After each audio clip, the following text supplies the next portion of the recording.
I was sitting on a white sand beach in the Caribbean, sipping a mojito when my phone exploded with 99 missed calls. My sister's wedding was happening 2,000 miles away. The wedding I wasn't invited to. The wedding where my entire family had gathered to celebrate her perfect life while I was excluded, erased, like I'd never existed. But here's the thing about being invisible your whole life. Nobody sees you coming when you finally walk away. I didn't know that one vacation photo would destroy everything. I didn't know my sister had been living a lie that was about to detonate in front of 300 wedding guests. I didn't know that the grandmother who raised us had left a secret inheritance that would expose the truth my family had been hiding for decades. And I definitely didn't know that the man who took my photo on that beach was the one person who'd been searching for me for 6 months with an envelope that would change everything. They spent 36 years making me small. Now they were about to learn what happens when the quiet one finally speaks. This is the story of how I went from invisible to unforgettable. And trust me, they'll wish they'd invited me to that wedding. My name is Marissa Fuller. I'm 36 years old, a financial advisor in Boston, and for most of my life I've been really good at one thing, being invisible. I live alone in a small apartment in Back Bay, work long hours analysing investment portfolios, and visit my family in Newton maybe 3 times a year. People who know me casually would describe me as competent, polite, easy to work with. What they wouldn't say is memorable. I've never been memorable. The Sunday dinner at my parents' house started the way it always did. My mother had made pot roast, the dining room table was set with her good china, and every chair was filled with relatives who'd driven in from the suburbs to discuss the only thing that mattered anymore, Hannah's wedding. My sister Hannah is 29, 7 years younger than me, and everything I'm not. Where I'm practical, she's effervescent. Where I fade into the background, she commands every room she enters. She's a marketing coordinator with perfect teeth and an Instagram following that makes my mother glow with pride whenever she mentions it to her book club friends. I sat at the far end of the table, cutting my pot roast into smaller and smaller pieces, while my Aunt Carol held court about the wedding venue. The Fairmont, can you imagine Hannah always did have exquisite taste? My cousin Jennifer chimed in. And that dress, she showed us the one with the lace sleeves, absolutely stunning. Hannah's going to be the most beautiful bride. My mother beamed, refilling wine glasses. Ryan is so lucky. He doesn't even know what he's getting. I took a sip of water and said nothing. This was my role. The audience, the backdrop against which Hannah's life could shine brighter. My father, seated at the head of the table, glanced at me briefly. Marissa, you're being awfully quiet. Work keeping you busy. Before I could answer, Aunt Carol laughed. Oh, Marissa's always quiet. Aren't you, sweetheart? You're our little mouse. She said it affectionately, like it was a compliment. Like being forgettable was a personality trait to celebrate. Hannah squeezed my hand under the table. Don't listen to her, Ma. You're just selective about when you speak. It was meant to be kind, I think. But it felt like confirmation. I only mattered when I had something useful to say. And, tonight, I had nothing useful. The conversation drifted to bridesmaids' dresses, the florist, the cake tasting scheduled for next week. I wasn't part of the bridal party. Hannah had chosen her college roommates and Ryan's sister instead. When I'd asked her about it months ago, she'd hugged me and said, "You understand, right? I need people who are comfortable being in the spotlight." I'd smiled and told her, of course I understood. Sitting there listening to my family plan a wedding, I was apparently decorative furniture for.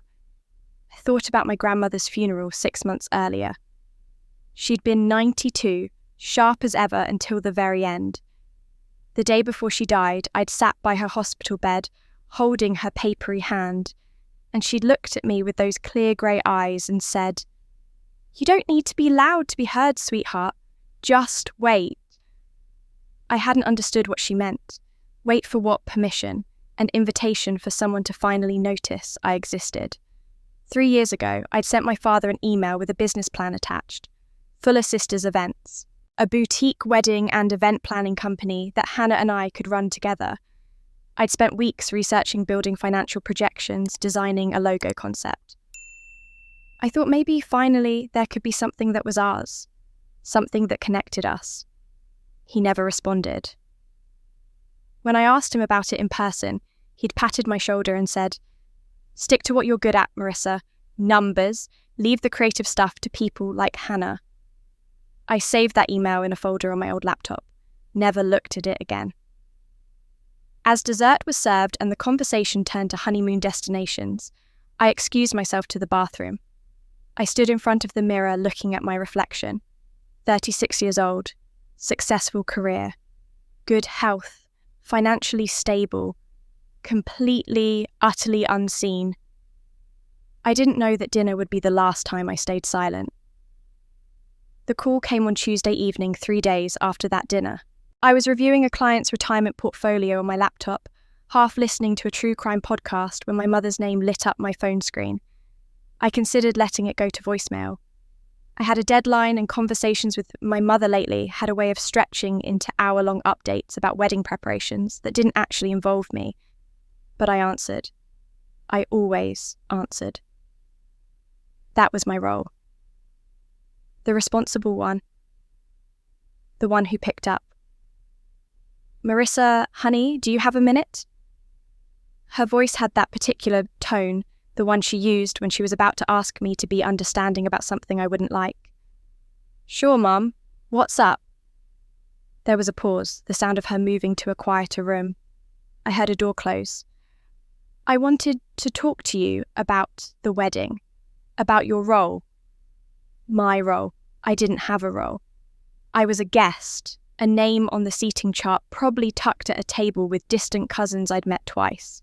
When Hannah was assembling her bridal party 2 years ago, she'd apologised over brunch, saying she wanted her bridesmaids to be people who really get the wedding scene, you know. I'd smiled and told her I understood. I always understood. "I know you're planning to attend, and of course we want you there." She continued, her words coming faster now, like she'd rehearsed this. "But I need to ask you something, and I hope you'll understand where I'm coming from." I set down my pen, giving her my full attention. Something in her voice told me this wasn't about seating arrangements. Hannah's been under so much stress with the planning, and you know how she gets when she's anxious. She wants everything to be perfect, and she's worried about the dynamics. "What dynamics?" I asked, though part of me already knew. "Marissa, honey, please don't complicate Hannah's day." There it was, the actual message beneath the careful phrasing. "You know how sensitive she gets when there's any tension. I just need you to, keep things simple. Don't draw attention. Let her have her moment in the moment." I stared at my computer screen, watching the cursor blink. "Mum, I'm literally just planning to show up and sit quietly. What exactly do you think I'm going to do?" "Of course, sweetheart, I know you wouldn't intentionally do anything. I just mean wear something understated. Maybe something navy or grey, nothing that photographs too well. And perhaps skip the cocktail hour if it feels crowded. Just be mindful. You've always been so good at reading the room. Don't outshine the bride. As if there was any universe where I, Marissa Fuller, could outshine Hannah. As if I'd ever outshone anyone in my entire life. I'd spent 7 years of my childhood helping raise her, making her bottles when I was 8 years old while Mum worked night shifts, walking her to elementary school when I was in middle school, skipping my own college graduation party because Hannah had a dance recital the same weekend. "I understand," I said, because that's what I always said. "Oh, I knew you would. You're so good about these things, Marissa. You always understand." Relief flooded her voice. "Hannah's going to be so happy to hear you're on board with keeping things drama-free. You're such a good sister. You always have been ever since she was born. Remember how you used to read to her every night? She still talks about that sometimes." She still talks about it.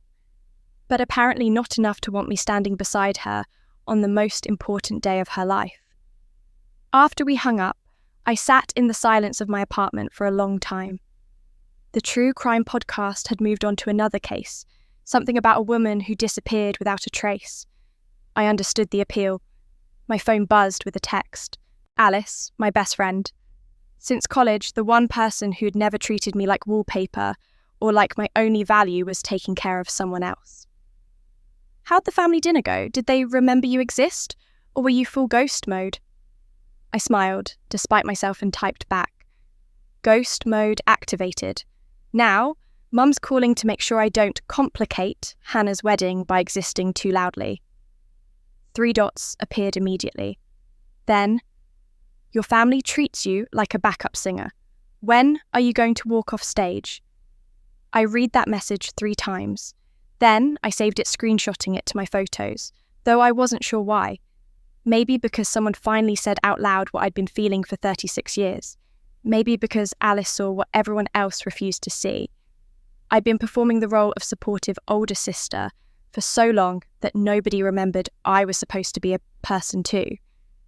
I texted back, "It's fine. It's just one day."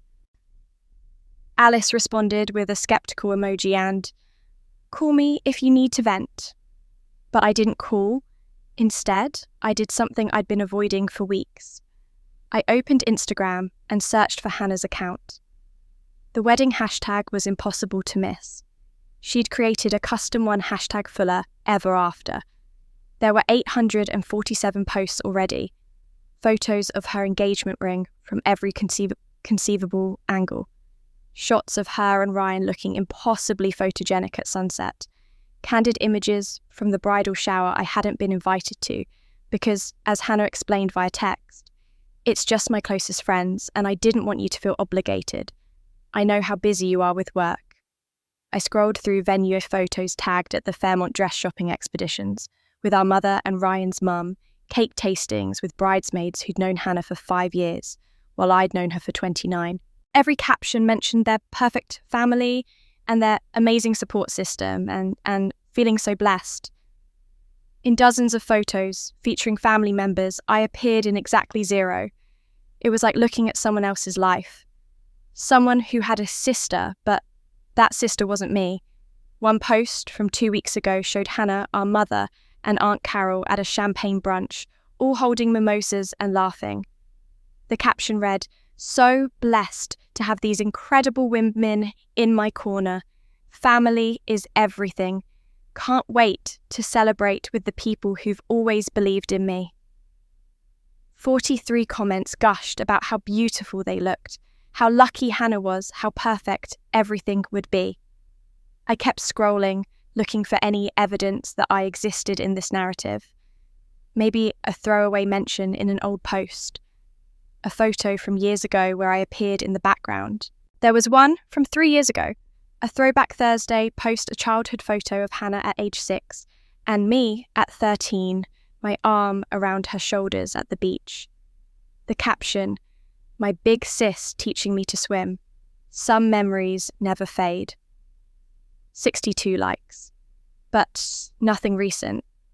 Nothing that suggested the girl who'd taught her to swim was still part of her story. The wedding was in 6 weeks.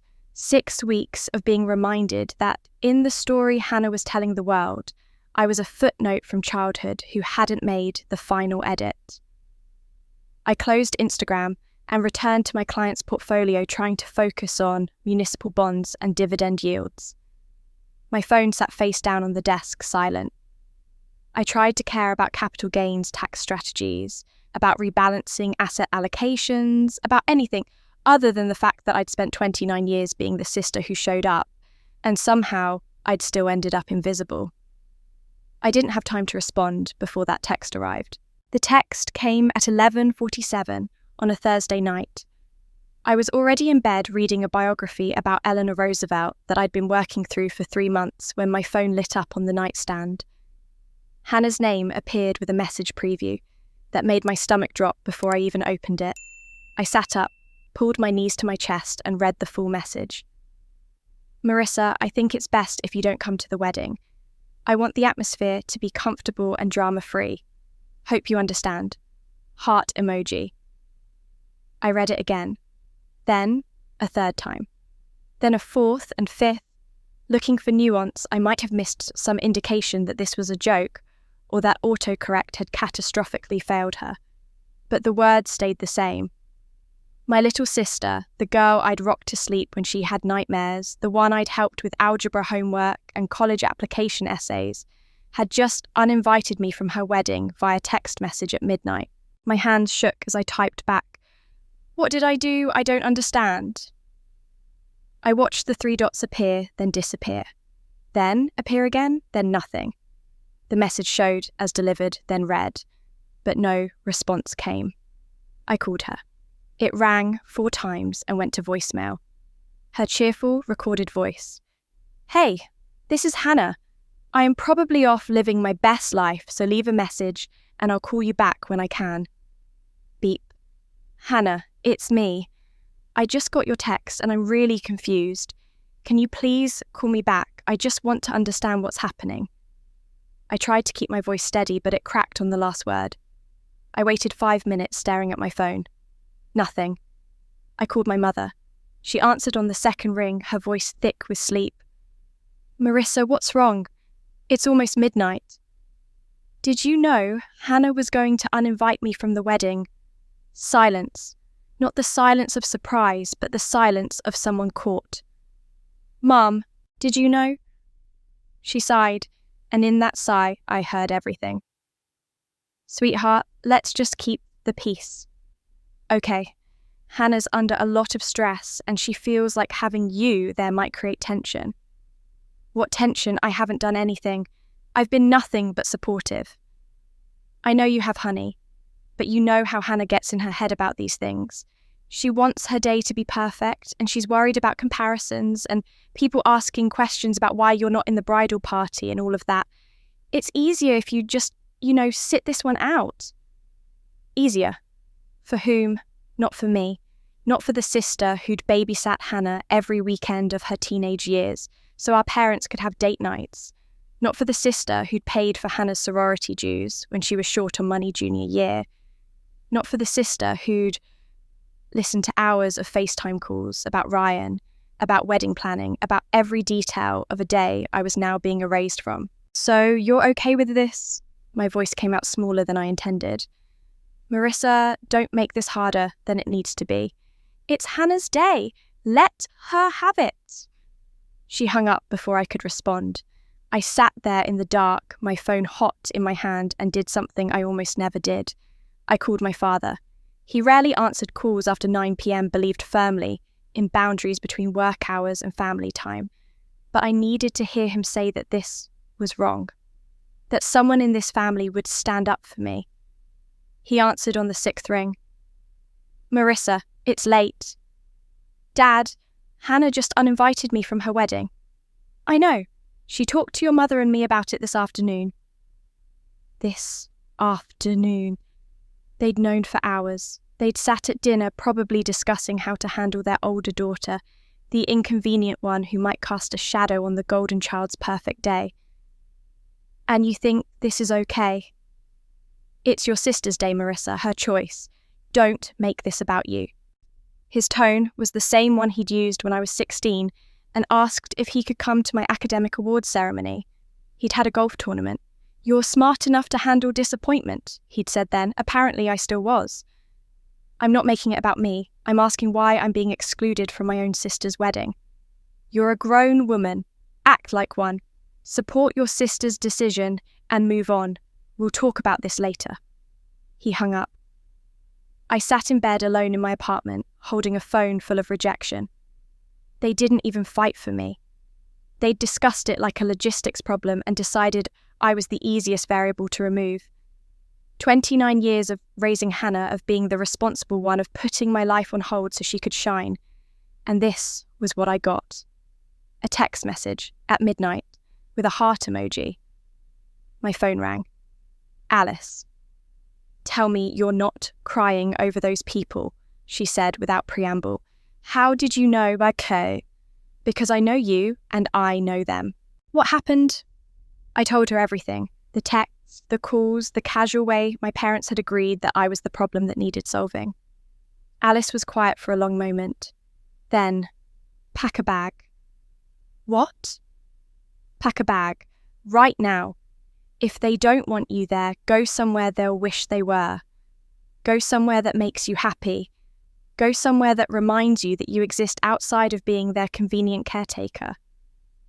Alice, I can't just leave. Why not? What's keeping you there? A family that doesn't see you.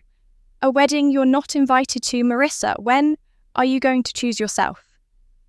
I opened my laptop, not quite sure what I was looking for. My email inbox had a promotional message from a travel site I'd signed up for years ago and never unsubscribed from. The subject line, Last Chance Caribbean Luxury 40% off. I clicked it. A 5-star resort in Turks and Caicos.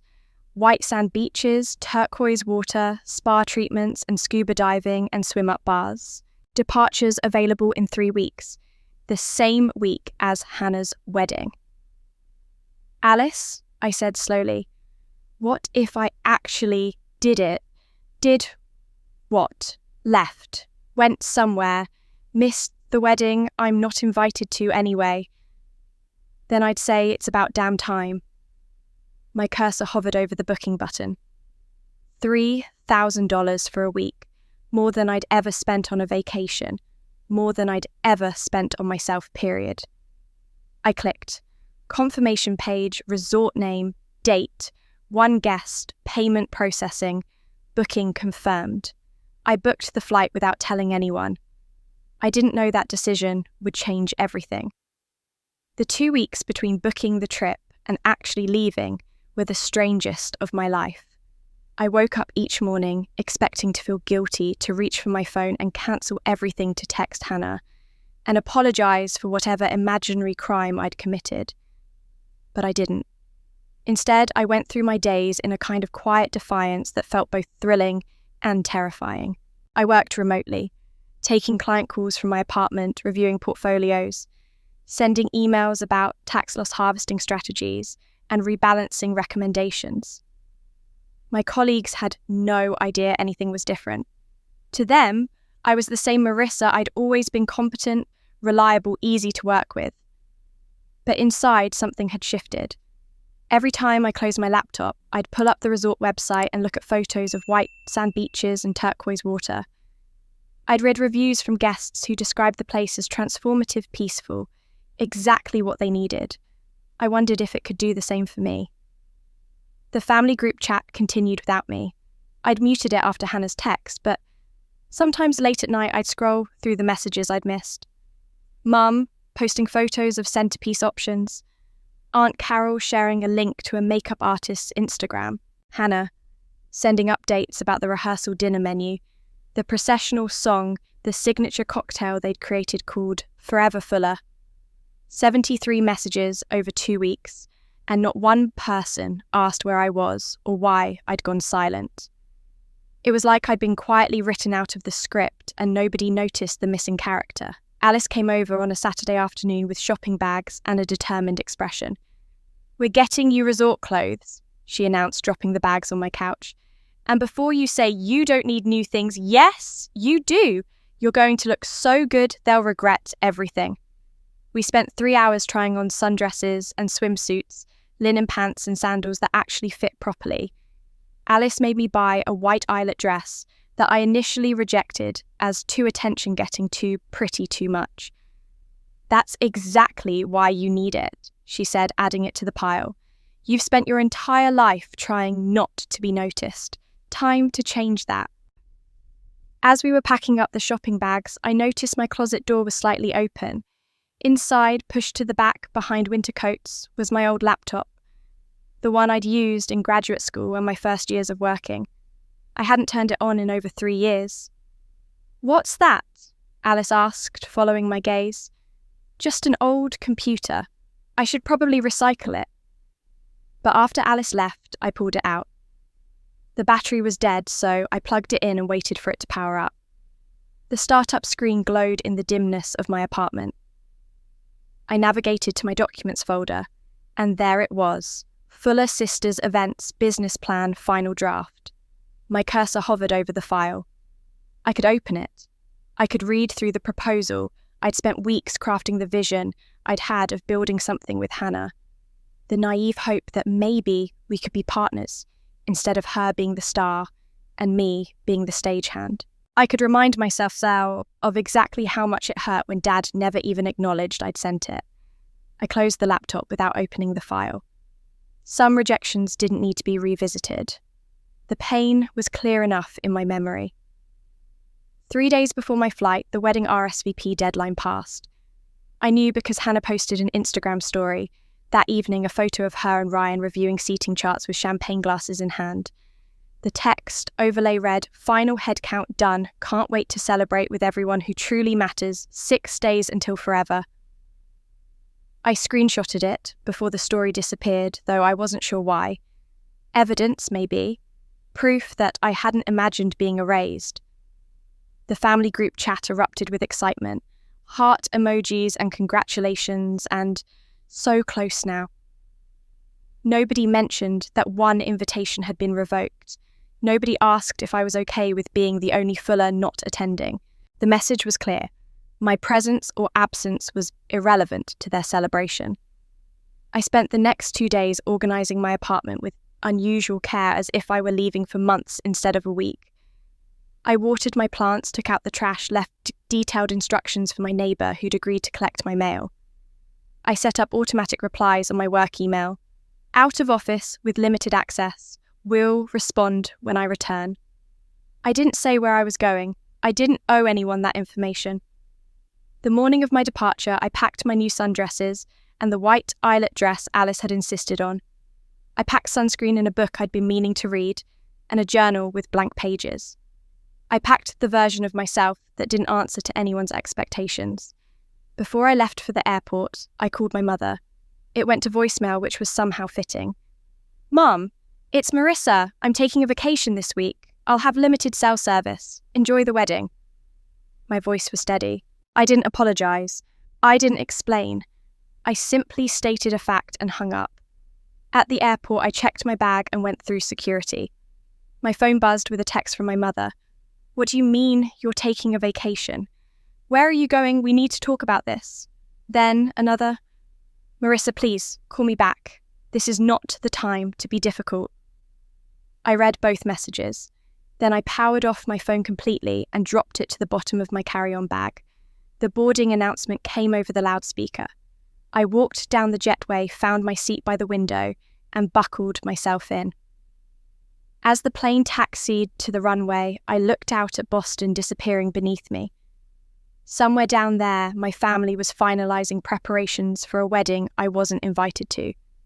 Somewhere down there was the life I'd always lived, the role I'd always played, the invisible older sister, who existed to make everyone else's lives easier. As the plane took off, I felt something I hadn't felt in years free. But freedom has a price. The price, it turned out, was worth paying. The resort shuttle dropped me at the entrance just as the sun was beginning its descent toward the horizon. The lobby opened directly onto a vista of white sand and water so blue it looked photoshopped. I stood there with my suitcase breathing in salt air and the scent of plumeria, and something inside me that had been clenched tight for years finally loosened. My room was on the 3rd floor with a balcony overlooking the ocean. King bed with crisp white linens, marble bathroom with a soaking tub, a welcome basket with tropical fruit and a handwritten note from the manager. I set down my bag, walked onto the balcony and looked out at the endless turquoise water. That's when I cried. Not sad tears, but the kind that come when you've been holding your breath for so long you forgot what oxygen felt like. Happy tears, I realised. I was crying happy tears for the first time in months. I pulled out my phone, powered it on just long enough to text Alice. "I should have done this years ago." Her response came immediately. "You're doing it now. That's what matters. Now turn that thing off and go be free." I followed her advice, powering down the phone and tucking it into the room safe. Whatever messages were piling up from my family could wait. For the first time in my adult life, I was unreachable, and it felt like permission to exist without apologising for it. That evening, I showered and put on one of the new sundresses. Alice had picked out a soft coral colour I never would have chosen for myself. I braided my hair loosely over one shoulder, and walked down to the beach following the sound of steel drums and the warm glow of tiki torches. The resort's sunset bar was built on a wooden deck that extended over the sand strings of lights crisscrossing overhead. I ordered a mojito and sat at the bar watching the sky turn shades of orange and pink I'd only seen in paintings. A couple in their 70s sat down beside me, the woman in a flowing white linen dress, the man in a guayabera shirt. They had that comfortable ease of people who'd been together so long, they moved as one unit. "First time here?" the woman asked, her voice warm with a slight southern accent. "First time anywhere like this," I admitted. "I'm usually more of a work vacation person. Check emails by the pool, that kind of thing." "Oh, honey, you're in the right place to break that habit." She extended her hand. "I'm Dorothy. This is my husband, James. 50 years married as of last Tuesday." 50 years, or... I repeated, shaking her hand and then his. "Congratulations, that's incredible." "It's work," James said with a laugh. "But good work." We talked as the sun melted into the ocean. They asked about me and I found myself being more honest than I intended. Maybe it was the mojito, or maybe it was the fact that I'd never see these people again. But when Dorothy asked if I was here celebrating something special, I heard myself say, "My sister's getting married this weekend. I'm not invited." Dorothy's eyebrows rose, but she didn't look shocked, just thoughtful. Family estrangement. Semi-estrangement, I guess. I'm the older sister who raised her, sacrificed for her, showed up for everything. And she decided I'd be too much of a distraction at her wedding. The bitterness in my voice surprised me. I'd been holding it in for so long, it had fermented into something sharp. James signaled the bartender for another round. "So you came here instead?" "I came here instead?" Dorothy reached over and squeezed my hand. Her skin was soft and papery rings loose on her fingers. "Let me tell you something I learnt the hard way, sweetheart. The people who love you will find you. The ones who don't, you'll stop looking for." Sounds like you're finally done looking. Something about the way she said it matter-of-fact and kind made my throat tight. "I think I am." "Good," she said firmly. "Now drink your mojito and watch this sunset. Tomorrow's a new day." We sat together until the sky went dark and the first stars appeared. When they headed back to their room, Dorothy hugged me and whispered, "You're right where you're supposed to be." I stayed at the bar a while longer, nursing a second drink and feeling something shift inside me. On impulse, I pulled out my phone, turned it on just long enough to open Instagram. I'd taken a photo earlier of my silhouette against the sunset, just the outline of me with my hair blowing in the breeze and the ocean behind me. I posted it with a simple caption, "Sometimes the best decision is the one nobody understands." I didn't tag the location. I didn't mention family or weddings or anything else. It was just a moment, a beautiful one that belonged to me. Then I turned the phone off again and set it face down on the bar. The bartender, a young guy with an easy smile, pointed to a flyer on the bar. "You interested in any activities while you're here? We've got snorkeling, paddleboarding, scuba diving lessons." "Scuba diving," I said, surprising myself. I'd never done anything like that. Never been the adventurous type. But that was the old Marissa, the one who stayed small and quiet and convenient. "Perfect. Sign up at the activities desk tomorrow morning. Ethan's the instructor. He's great, really patient with beginners." I nodded, filing the information away. Tomorrow I'd try something new. Tomorrow I'd be someone who said yes to things. The next morning I found the activities desk near the pool. A man in his mid-40s was reviewing a clipboard, his skin tanned from years in the sun, dark hair greying at the temples. He looked up when I approached and smiled the kind of smile that reached his eyes. "Help you with something? I'd like to sign up for scuba diving lessons." "Great choice. I'm Ethan. I'll be your instructor." He added my name to his list. "First time diving. First time trying a lot of things this week." He studied me for a moment, something thoughtful in his expression. You know, I also do travel photography for some magazines. If you don't mind, I sometimes take candid shots of guests during activities. Natural stuff, people enjoying the ocean. Would that be okay with you? I hesitated. Old instincts telling me to say no to stay invisible. But I thought of Dorothy's words. The people who love you will find you. Sure, I said. That would be fine. Perfect. See you tomorrow morning, 8 a.m. Bring sunscreen and an open mind. I smiled and walked away feeling lighter than I had in years. I didn't know Ethan had been looking for me for 6 months. The next morning, I met Ethan at the beach equipment station wearing a new swimsuit and enough sunscreen to coat a small army. He looked different in his wetsuit, more professional somehow, with a waterproof camera hanging from a strap around his neck. Ready to see what's under the surface? He asked, handing me fins and a mask. As ready as I'll ever be. The lesson started in shallow water, learning to breathe through the regulator equalize pressure, clear my mask. Ethan was patient in a way that didn't feel condescending, letting me work through each skill at my own pace, offering encouragement without being excessive. When I finally submerged completely and looked around at the underwater world, fish darting between coral formations, shafts of sunlight penetrating the blue, I felt something close to wonder. Down there, I wasn't anyone's sister or daughter or disappointment. I was just a person learning to breathe in a new way. Ethan swam beside me, occasionally pointing out an angelfish or a sea turtle in the distance. I noticed him taking photos, but forgot to be self-conscious about it. I was too busy trying not to hyperventilate with joy. After an hour, we surfaced and swam back to shore. I pulled off my mask, face hurting from smiling so hard, and Ethan laughed. I'd say that went well. That was incredible. I can't believe I've never done that before. Most people wait too long to try things that scare them.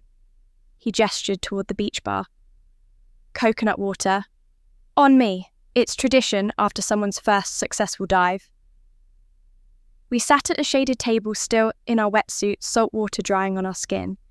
Ethan pulled up the photos on his camera, showing me images of myself underwater that didn't look like me at all. In them, I looked graceful, confident, fully present. I looked like someone who belonged in her own life. These are beautiful, I said quietly. You have this lightness now, Ethan said, studying the photos. Like you just let go of something heavy. I can see it in these shots compared to how you looked yesterday when you signed up. Something shifted. I took a sip of coconut water, considering how to respond. I walked away from something that was drowning me, still figuring out how to breathe without it.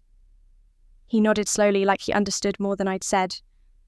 I get that. I actually do something similar. The photography, the diving instruction, it's not my main work. I'm a trust attorney. This is how I stay sane between wills and estate planning. I laughed at the contrast. A trust attorney who moonlights as a diving instructor in the Caribbean, that's definitely a better work-life balance than most lawyers I know. It keeps me grounded, reminds me that life is short and people spend too much time fighting over things that don't matter. He paused, set down his coconut water and looked at me with an expression I couldn't quite read. Can I ask you something? Your last name is Fuller, right? My stomach dropped slightly. Yes. How did you know that? Because I've been looking for you. The beach sound seemed to fade. The laughter from the pool, the reggae music from the speakers, the crash of waves, all of it became background noise to those 6 words. I don't understand. Ethan leaned forward, his voice gentle but serious. I'm not here on vacation, Marissa. I'm here because your grandmother was my client, Margaret Fuller. She passed away 6 months ago. My hands went numb. You knew my grandmother? I did. She hired me about 8 months before she died to set up a testamentary trust. Very specific conditions, very particular about timing and how it should be revealed. He reached into a waterproof bag I hadn't noticed beside his chair and pulled out a sealed envelope. Yellowed, slightly, my name written across it in Grandma's distinctive handwriting. She wrote this for you, but she made me promise something. She said, only give it to her when she walks away from them. I stared at the envelope, my grandmother's handwriting blurring as the tears filled my eyes. How did you know I'd be here? How did you know I'd walk away? I didn't know you'd be here specifically. I've been checking resort bookings in the Caribbean for months, anywhere a woman from Boston might escape to. Your grandmother said you'd find your way when you were ready, that you'd choose yourself eventually. She was very certain about that. When I saw your name on the guest list here 3 weeks ago, I rearranged my schedule and booked the next available flight. You came all this way to give me a letter. Not just a letter, a trust, an inheritance, an explanation for a lot of things, I think. He held out the envelope and I saw that his hand was steady while mine shook. She wanted you to have this when you were free, not before. She said if I gave it to you while you were still trying to make them see you, you'd give everything away to win their approval. But if I waited until you walked away, you'd understand what she was trying to tell you. I took the envelope, feeling the weight of paper and ink and my grandmother's final words to me. The seal was unbroken, the flap tucked in carefully. She knew I'd leave them. She knew you'd save yourself. There's a difference. Ethan stood, giving me space. Take your time reading it. When you're ready, I'm in room 412. We have legal documents to review, but that can wait. For now, just know that your grandmother saw you. She always saw you. He walked away across the sand, leaving me alone with the envelope and the sound of the ocean, and the weight of being seen by someone who'd been gone for 6 months. I turned the envelope over in my hands, traced my name with one finger. Inside were answers to questions I hadn't known to ask. Inside was my grandmother's voice reaching across death to tell me something she couldn't say while alive. I wasn't ready to open it yet, but the island had other plans. I spent the afternoon walking the beach with the envelope tucked into my bag, feeling its presence like a heartbeat. Every time I thought about opening it, something stopped me. Fear, maybe, or the sense that once I read my grandmother's words, something irrevocable would shift and I wouldn't be able to go back. So I walked and I swam, and I sat under a palm tree, reading the novel I'd brought, and I let the letter wait. That evening, I put on the white eyelet dress Alice had insisted I buy, the one I'd thought was too pretty, too attention-getting. I braided my hair and walked down to the beach as the sun began to set, drawn by the same pull that had brought me to the bar the night before. The sand was warm under my bare feet, the breeze lifting the hem of my dress. Ethan was there, camera in hand, photographing the sunset. When he saw me, he smiled. That dress was made for this light. Alice picked it out, my best friend. She has better taste than I do. I don't know about that. You're the one who chose to come here. He raised his camera slightly. Would you mind the way the wind is catching your dress, the golden hour light? It's perfect. Just walk toward the water. Don't pose. Just be. So I walked. I felt self-conscious at first, aware of the camera, but then I focused on the feeling of sand between my toes and the sound of waves and the warmth of the setting sun on my face. I thought about Dorothy's words from the night before. The people who love you will find you. I thought about my grandmother's letter in my bag waiting to be read. I thought about how I'd spent 36 years trying to be small enough not to bother anyone, and how I was finally, maybe, learning to take up space. When I reached the water's edge, I turned back and Ethan was lowering his camera, something like awe on his face.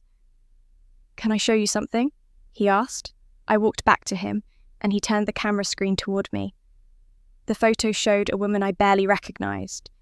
She was laughing, her head thrown back slightly, the white dress luminous in the golden light, her hair catching the breeze. She looked free. She looked happy. She looked real. This is the real you, Ethan said softly. I felt tears prick my eyes. I forgot what that looked like. We sat on the sand as the sky turned from gold to pink to purple. Ethan showed me other photos from the day, images of myself that felt like meeting a stranger. In every one, I looked alive in a way I hadn't seen in any photograph from the past decade. Can I ask you something? Ethan said, scrolling back to the photo of me at the water's edge. I post travel photography on Instagram. It's part of how I built my travel law practice, actually. Would you mind if I shared this? I won't tag you or mention your name. Just the location and a caption about authentic moments. But if you're not comfortable, I completely understand. I looked at the photo again. The woman in that dress laughing at the ocean, taking up space without apologizing for it. What would you say in the caption? Probably something like, "Beauty thrives in authenticity." Something simple. Let the image speak for itself.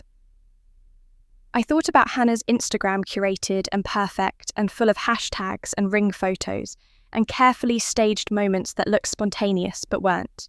I thought about how she'd erased me from her narrative while I'd been trying so hard to stay in the frame. And I thought about this photo, this real moment, this version of myself I was just starting to meet. "Okay," I said, "you can post it." Ethan posted it that night while we had dinner at the resort restaurant. I watched him type the caption, add the location pin, and hit share. Within minutes, likes started appearing. Comments from his followers: "Stunning shot. Love the natural beauty. This is what travel photography should be." I laughed. 50,000 followers, that's impressive. It's taken years to build. Most of them are lawyers and travellers, people interested in the intersection of both. They like seeing where in the world I am when I'm not trapped in an office reviewing trust documents. We talked through dinner about his unusual career path, about my work in financial advising, about the ways we'd both found to make conventional careers feel less suffocating. He didn't mention my grandmother or the letter again, giving me space to approach it when I was ready. I was grateful for that. After dinner, I went back to my room, took the envelope from my bag and set it on the nightstand. Tomorrow, I told myself. Tomorrow, I'd read it. Tonight, I just wanted to sit on the balcony and listen to the ocean and feel like a person who could make decisions about her own timing. I left my phone in the safe. That was my first mistake. The next morning, I woke to sunlight streaming through the balcony doors and a sense of peace I couldn't remember feeling before. I made coffee with the in-room machine, wrapped myself in the resort robe, and finally opened the safe to check my phone. Just to text Alice to tell her I was okay, that she'd been right about everything. The phone powered on and immediately started buzzing.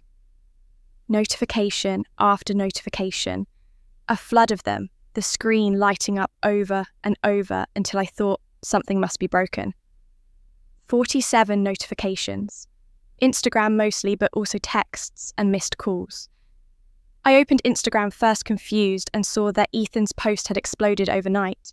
3,000 likes, 200 comments, and in the comments people were talking about me, not the anonymous woman in a white dress. Me specifically, Marissa Fuller.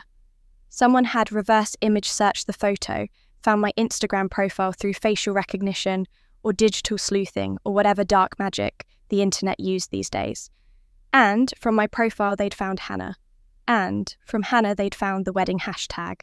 The comments had migrated from Ethan's post to Hannah's wedding content. "Is this the sister who's at that Caribbean resort? She looks happier than the bride, LOL. And why isn't she at the wedding family drama alert with a popcorn emoji? And imagine excluding someone and then they show up looking that good somewhere else." I scrolled faster, my coffee forgotten, my peace evaporating. The comparison had begun. Side-by-side screenshots of my beach photo and Hannah's wedding prep photos. Commentary about my genuine smile versus her posed ones. Speculation about what had caused a rift. Strangers dissecting my family in real time. Then I saw the text from Hannah sent 3 hours ago. "What the hell are you doing, Marissa?" I woke up to 47 notifications. And one very angry text from Hannah. My hands were shaking as I opened her message, and what I found was worse than I'd expected. She'd sent me a screenshot of her own Instagram story posted 2 hours ago. It showed my photo from Ethan's account, the one of me in the white dress at sunset, but she'd added text over it in all caps. "Some people can't let others have their moment, even from 2,000 miles away. with a rolling eyes emoji. She hadn't tagged me or mentioned my name, but she didn't need to. Everyone who followed both of us would know exactly who she meant. Below the screenshot, her text to me. "What the hell are you doing, Marissa? My wedding is in 3 days, and you're posting beach photos, trying to steal attention. Are you seriously that petty?" I stared at the message, reading it 3 times to make sure I understood correctly. She thought I'd posted the photo. She thought this was some calculated attempt to upstage her. Before I could respond, my phone buzzed with a flood of messages from the family group chat I'd forgotten I'd muted. I opened it to find 37 messages, all from the past 6 hours. Mum at 5 in the morning. "Marissa, did you have to post that today? Hannah is devastated. This is supposed to be her week." Aunt Carol. "Really tacky timing, Ma. We raised you better than this." My cousin Jennifer. "Saw the photo. Looks nice, but maybe not the best week for a beach vacation flex." Dad. "We need to talk about this. Call me when you can." More relatives chiming in, some diplomatic, some less so, all with the same underlying message. I'd done something wrong. I'd committed some social media sin by existing visibly while Hannah was getting married. I typed into the group chat, my fingers moving faster than my thoughts. I didn't post that photo. A travel photographer did. I'm on vacation.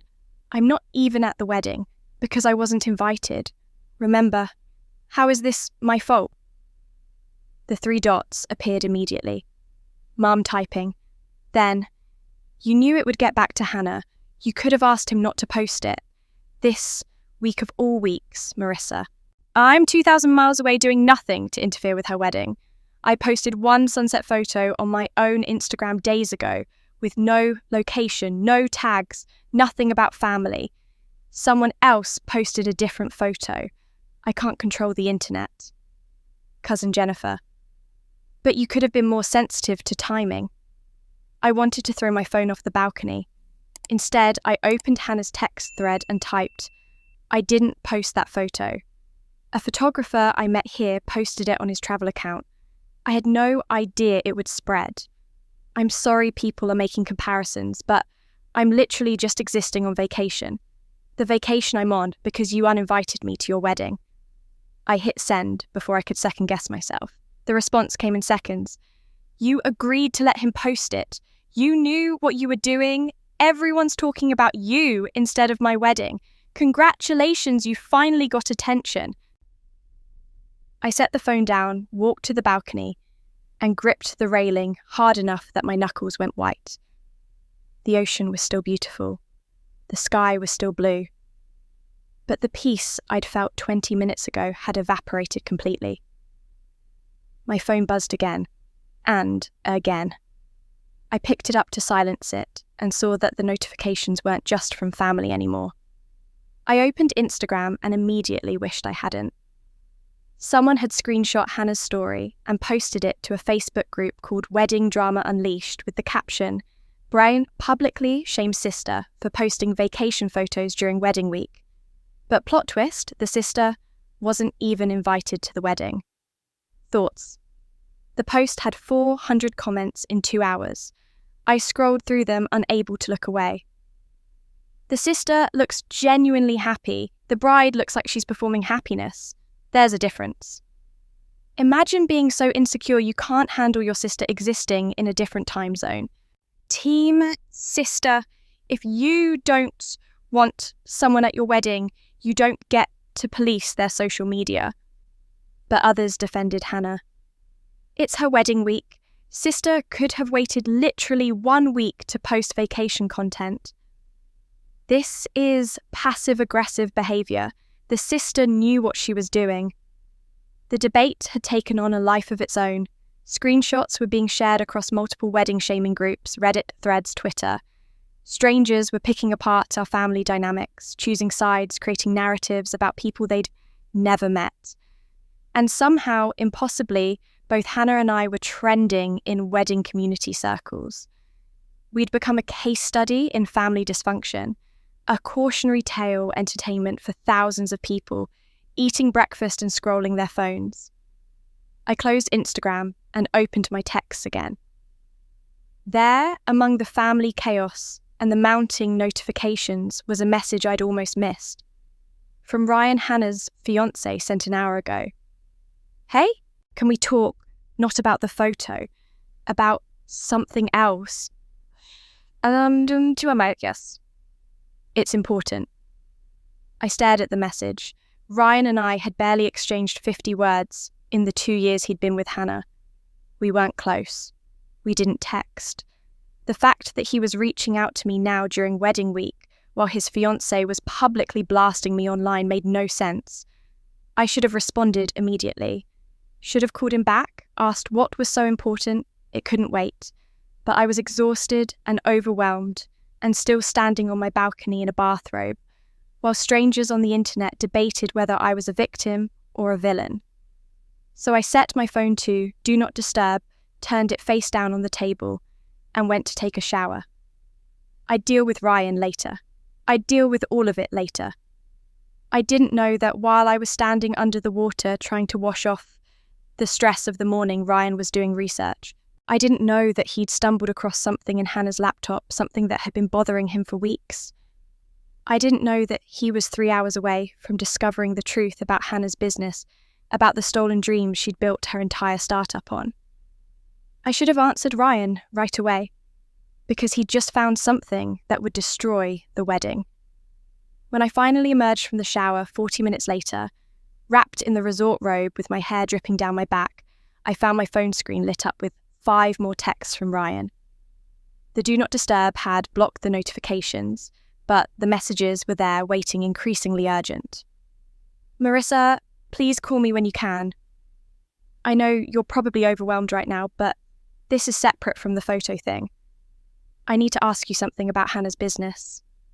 It's important, like really important. And finally, Marissa, I need to ask you something about Hannah's business. The wedding planning startup she's been pitching to investors. Did she ever mention getting the idea from you? My hands went numb. The phone nearly slipped from my grip. I sat down on the edge of the bed staring at those words. The wedding planning startup. Fuller Sisters Events. The business plan I'd spent 3 weeks crafting 3 years ago, the one I'd emailed to my father with hope and nervousness, suggesting that maybe Hannah and I could build something together. The plan he'd never acknowledged. The dream I'd buried in an old laptop and tried to forget. I typed back with shaking fingers. Why are you asking me this? The response came within seconds. Can I call you? Yes. My phone rang immediately. Ryan's voice was tight controlled, like he was working very hard to stay calm. Thank you for picking up. I know this is weird timing with everything happening online, but I need you to be straight with me about something. Okay. Hannah's been building this wedding and event planning business for the past 2 years. Fuller Sisters Events. She's told me from the beginning that it was her original concept, her dream since college. I've invested $50,000 into it. I've introduced her to my venture capital network. But something's been bothering me for weeks. Little things that didn't add up, and this morning I finally did what I should have done at the beginning. I did proper due diligence. My heart was pounding so hard I could feel it in my throat. What did you find? I Googled the business name, and I found a LinkedIn post from March 22 posted by you. It was announcing a new business concept you were developing, Fuller Sisters Events. Same name, same logo concept, same tagline about creating authentic celebrations for modern families. The thumbnail image matched the branding deck Hannah showed me last year. I closed my eyes. Of course. I'd posted about it on LinkedIn when I'd first started developing the idea back, when I thought maybe my family would take me seriously as something other than a financial advisor. I'd taken it down after my father dismissed the plan, but the internet never really forgets. Marissa, did Hannah take your business plan? The question hung in the air between us. I could lie. I could protect her the way I'd protected her my whole life. I could say it was collaborative, that we'd worked on it together, that I didn't mind. Yes, I said instead. She took it. I sent a detailed business plan to my father 3 years ago, suggesting Hannah and I could run it together after she graduated. He never responded, told me to stick to financial advising. I thought the idea had died.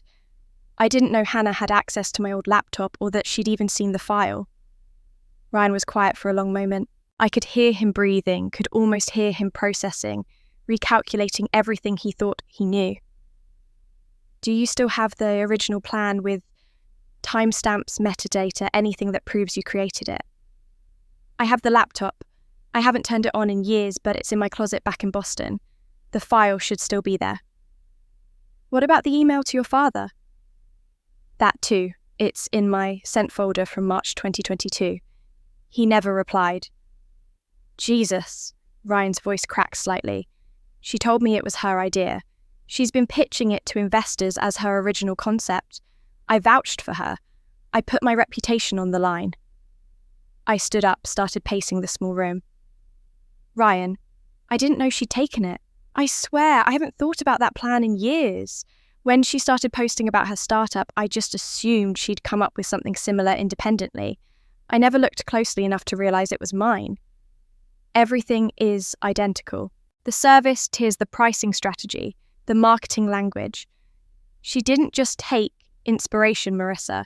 She copied it word for word and called it her own. My laptop.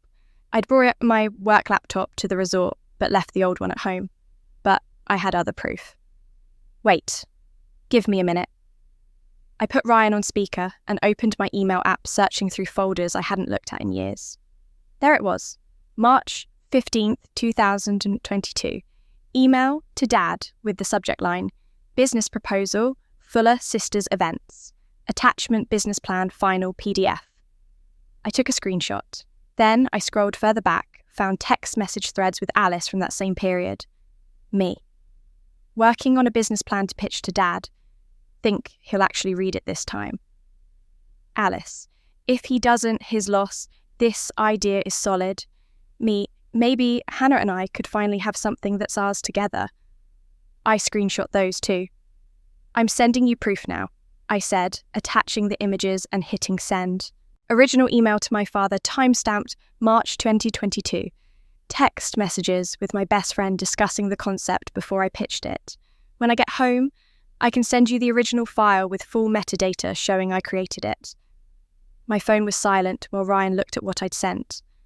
Then, the metadata on the PDF shows created by Marissa Fuller, March 12, 2022. 3 weeks before Hannah claimed she'd come up with the idea. I'm sorry, I said, and I meant it. I know this is terrible timing. The wedding is in 3 days. But I didn't know she'd done this until you asked me just now. Don't apologize. You didn't do anything wrong. She did. His voice had gone cold flat. I need to talk to her. Now. Ryan, wait. No, I've been funding a business built on stolen intellectual property. I've introduced her to investors using false pretenses.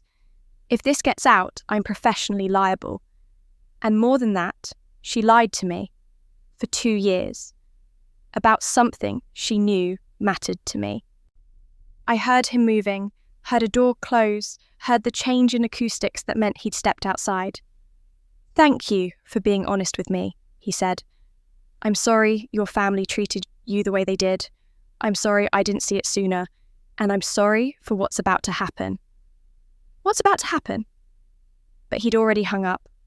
I stood in my resort room, still in my bathrobe, holding a phone full of evidence that would destroy my sister's wedding. Her business, possibly her entire relationship. I thought the photo was the crisis. I thought the social media drama was as bad as it could get.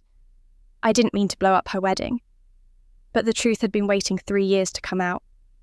For the first day after my conversation with Ryan, I heard nothing. No furious calls from Hannah, no accusations from my mother, no family group chat explosion. Just silence, which somehow felt worse than the chaos. I checked my phone obsessively, toggled airplane mode on and off, convinced something must be broken. But the only message that came through was from Alice. Whatever's happening, I'm here. Call me if you need to. I didn't call.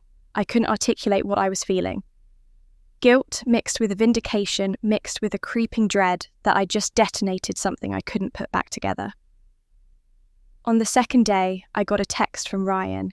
Just 4 words. She lied. Thank you. Nothing from Hannah. Nothing from my parents. The family group chat had gone eerily quiet. I spent those days moving through the resort like a ghost going through the motions of vacation, while my mind remained stuck 2,000 miles north. I went to yoga classes and didn't absorb a single pose. I sat by the pool reading the same page of my novel 17 times. I avoided Ethan, not ready to explain why the woman who'd looked so free in his photographs was now checking her phone every 3 minutes with mounting anxiety. On day 4, Alice finally called. Okay, I heard through the grapevine, which means your cousin Jennifer told her hairdresser, who told my co-worker, so this is definitely not official. But apparently Ryan and Hannah had a massive fight, like screaming match in their apartment building, hallway level fight, multiple neighbours heard. About the business plan, about her lying to him, about the stolen idea, about trust and partnership and how you build a marriage. Jennifer's hairdresser's cousin lives in their building. This is peak Boston gossip chain, but it sounds like Ryan moved out for a few days, staying at a friend's place. My stomach twisted. Is the wedding still happening? As far as anyone knows, yes. Hannah posted an Instagram story yesterday. Did you see it? I've been avoiding her profile, and she posted a quote graphic. Family is complicated, but I won't let anyone ruin the happiest day of my life, Imana, with a heart emoji and a hashtag about staying positive and wedding week. Everyone in the comments is like, you go girl, and don't let negativity win, but the subtext is so obvious. She's positioning herself as the victim here. I closed my eyes, feeling the familiar weight of being cast as the villain in Hannah's narrative. Even when I had proof, even when the facts were on my side, somehow I was still the bad guy. Has she said anything to the family about me, about what Ryan found? Not publicly, but your mum called my mum asking if I knew where you were, what you'd told Ryan about Hannah's business. I played dumb, said you were on vacation, and I didn't know details. The next week crawled by in a fog of secondhand information and mounting tension. I learned through Alice's gossip network that Ryan had started asking questions about Hannah's business to people in his venture capital circle. Quiet questions, careful ones, but questions nonetheless. He'd introduced Hannah to 2 investors the previous month, pitched her startup as a promising opportunity. Now he was calling those same investors, suggesting they might want to do additional due diligence before committing funds. I watched from my resort room as Hannah's Instagram stories shifted in tone. First, the defiant positivity, then wedding countdown posts that felt increasingly frantic. 14 days to forever, with photos of her dress hanging in the closet. 12 days, with a shot of her and Ryan at dinner, his smile not quite reaching his eyes. 10 days, with a bouquet of flowers and a caption about how real love survives anything. But behind the curated images, cracks were forming. Alice called again on day 10. One of the investors pulled out, officially. Hannah had a funding commitment for $200,000, and they just sent an email saying they're pausing their investment pending clarification on intellectual property origins. That's the exact phrase Jennifer heard Hannah screaming about on the phone to someone. $200,000, I repeated numbly. Her entire business model depended on that funding. Without it, she can't hire staff, can't rent office space, can't launch the way she'd planned.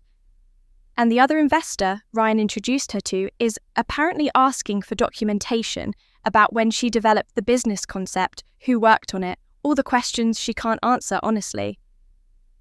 I stood on my balcony watching the sunset, the same view that had felt like freedom a week ago. Now it just felt like distance from a disaster I'd helped create. Alice, I didn't want this to happen. I just answered Ryan's question truthfully. I know, but the truth isn't always gentle, Ma. Sometimes it's a wrecking ball. 2 weeks after my conversation with Ryan, I received the first direct communication from Hannah since everything started. Not a text, not a call. A screenshot sent without context of an email from her lead investor. Dear Ms. Fuller, after careful consideration and consultation with our legal team, we are pausing our commitment to Fuller Sisters events pending clarification on IP origins and business concept development. We will require documentation establishing clear ownership and development timeline before moving forward. Best regards. Below the screenshot, Hannah had written just one line. Are you happy now? I stared at that message for 20 minutes trying to formulate a response. I'm sorry, I didn't mean for this to happen. You stole my idea and lied about it. None of it felt adequate. None of it felt true enough. I didn't respond. That same day, Alice texted, wedding is still supposedly happening. Invitations haven't been retracted. But word is, Hannah and Ryan are barely speaking, except to coordinate logistics. And your mum is calling everyone she knows trying to figure out how to fix this before the ceremony. The wedding was 2 weeks away, and everything was about to implode. Alice's next call came on a Tuesday morning, week 3 of my extended Caribbean stay. I changed my flight twice now, unable to face going home to whatever wreckage awaited me there. Ryan asked Hannah to postpone the wedding, Alice said without preamble. He told her he needs clarity on their foundation before he can marry her. Those were his exact words, according to Jennifer, who heard it from the florist who was at their apartment discussing centerpieces when it happened. I sat down on my balcony chair. What did Hannah say? She broke down, admitted she'd borrowed your concept, but insisted she'd made it better, that she'd built on your initial framework and turned it into something real. Ryan apparently said the issue wasn't the idea itself. It was that she'd lied to him for 2 years, that she'd let him invest money and reputation into something built on deception. Is the wedding cancelled? Not officially. Hannah's refusing to postpone. Says she's not letting you or anyone else ruin her day. But Ryan moved back to his friend's apartment and won't commit to showing up. Over the next week, I watched the situation deteriorate through carefully curated Instagram posts that told a story of increasing desperation. Hannah posted a photo of wedding favours with the caption, "Final touches, can't believe it's almost here." But there were no photos of her and Ryan, no couple shots, no romantic countdowns, nothing that suggested an actual partnership. Alice called again with darker news. Hannah's in financial trouble. She owes the venue $30,000 photographer, $5,000 caterer, $15,000. And apparently Ryan's investors are demanding he refund the initial $50,000 they put into the business, now that the IP ownership is unclear. That's $100,000 in debt. How is she going to pay that? That's where it gets weird. Your mum has limited power of attorney over your grandmother's house, right? Just to maintain it during probate, pay utilities, that kind of thing. My blood went cold. Yes. Hannah apparently asked your mum to sign some paperwork about making repairs before selling the house. Your mum signed it without really reading it because Hannah was crying and desperate and said she just needed to fix the roof before the estate sale. What was the paperwork actually for? I don't know details. But Jennifer mentioned something about a title company calling your mum with questions. I wanted to call my mother to warn her, but I didn't even know what I'd be warning her about. And after 3 weeks of silence from my family, I wasn't sure my call would even be answered. Wedding morning arrived on a Saturday in late June. I woke early, checked my phone, and saw that Hannah had posted a photo of her wedding dress at 6 a.m. with the caption, "Today I marry my best friend." By 7, Alice texted, "Have you seen Twitter?" I hadn't. I opened the app and searched for any mention of startup investing or business fraud. There, posted 2 hours earlier by a prominent Boston venture capitalist, was a thread that began PSA. For fellow investors, always do your due diligence on IP ownership. Just learned about a startup founder who built an entire pitch deck on stolen intellectual property. Won't name names, but this is why we verify everything. He hadn't named Hannah, but anyone who knew about Fuller Sisters events and the timing would connect the dots immediately. The wedding shaming groups found it within an hour. Screenshots of the tweet next to screenshots of Hannah's wedding countdown posts. Speculation about whether the wedding would actually happen. Someone had even found the venue and was posting updates from the parking lot like it was breaking news. At 8:30, my phone started vibrating. One call, then another, then another. They came in waves relentless, a tsunami of missed connections. Mum, 34 times. Hannah, 28 times. Dad, 12 times. Aunt Carol, Cousin Jennifer, Uncle Mike, people I hadn't spoken to in years, all suddenly desperate to reach me. Between the calls, text messages poured in. Mum, Marissa, please pick up. We need you. Something's happened with the house. Call me immediately. Hannah, answer your phone. This is all your fault. I hope you're happy. Please, Marissa, please. I need help. And then, at 9:15, a single call from Ryan. I almost didn't answer, but something in the timing made me pick up. Marissa, his voice was hollow. I just wanted you to know, I told Hannah I can't do this today. I'm not showing up. I can't marry someone I don't trust. I'm sorry, you deserved better from your family. I should have seen it sooner. He hung up before I could respond. My phone continued to explode. Text messages from wedding vendors asking who was in charge. A message from someone claiming to be a wedding blogger asking for comment on the cancellation. Messages from distant relatives demanding to know what I'd said to Ryan, what I'd done to sabotage Hannah's happiness. 99 missed calls by 10 a.m. 99 attempts to reach me to pull me into the disaster, to make me responsible for the collapse of a wedding that had excluded me from the beginning. I stood on my balcony, phone hot in my hand, watching messages pile up faster than I could read them. The family I'd walked away from was imploding and they wanted me to come back and fix it. Or blame me for breaking it. Or both. A knock on my door pulled me away from the phone. I opened it to find Ethan standing there, still in his diving gear, holding a small envelope. I thought you might need this today, he said gently. Your grandmother left 2 letters, the first one you've been carrying around for 3 weeks. This is the second one. She said to give it to you when everything fell apart. She said you'd know when that was. I didn't answer any of them, because at that exact moment, Ethan was handing me the second envelope. I took it with shaking hands, my phone still vibrating against my palm, with incoming call after incoming call. Ethan looked at the screen at the endless stream of notifications and said quietly, maybe put that away for now. What I need to show you is more important than whatever chaos they're trying to pull you into. I silenced the phone completely and set it face down on the dresser. The sudden quiet felt like stepping into a soundproof room. Can we sit outside? I asked.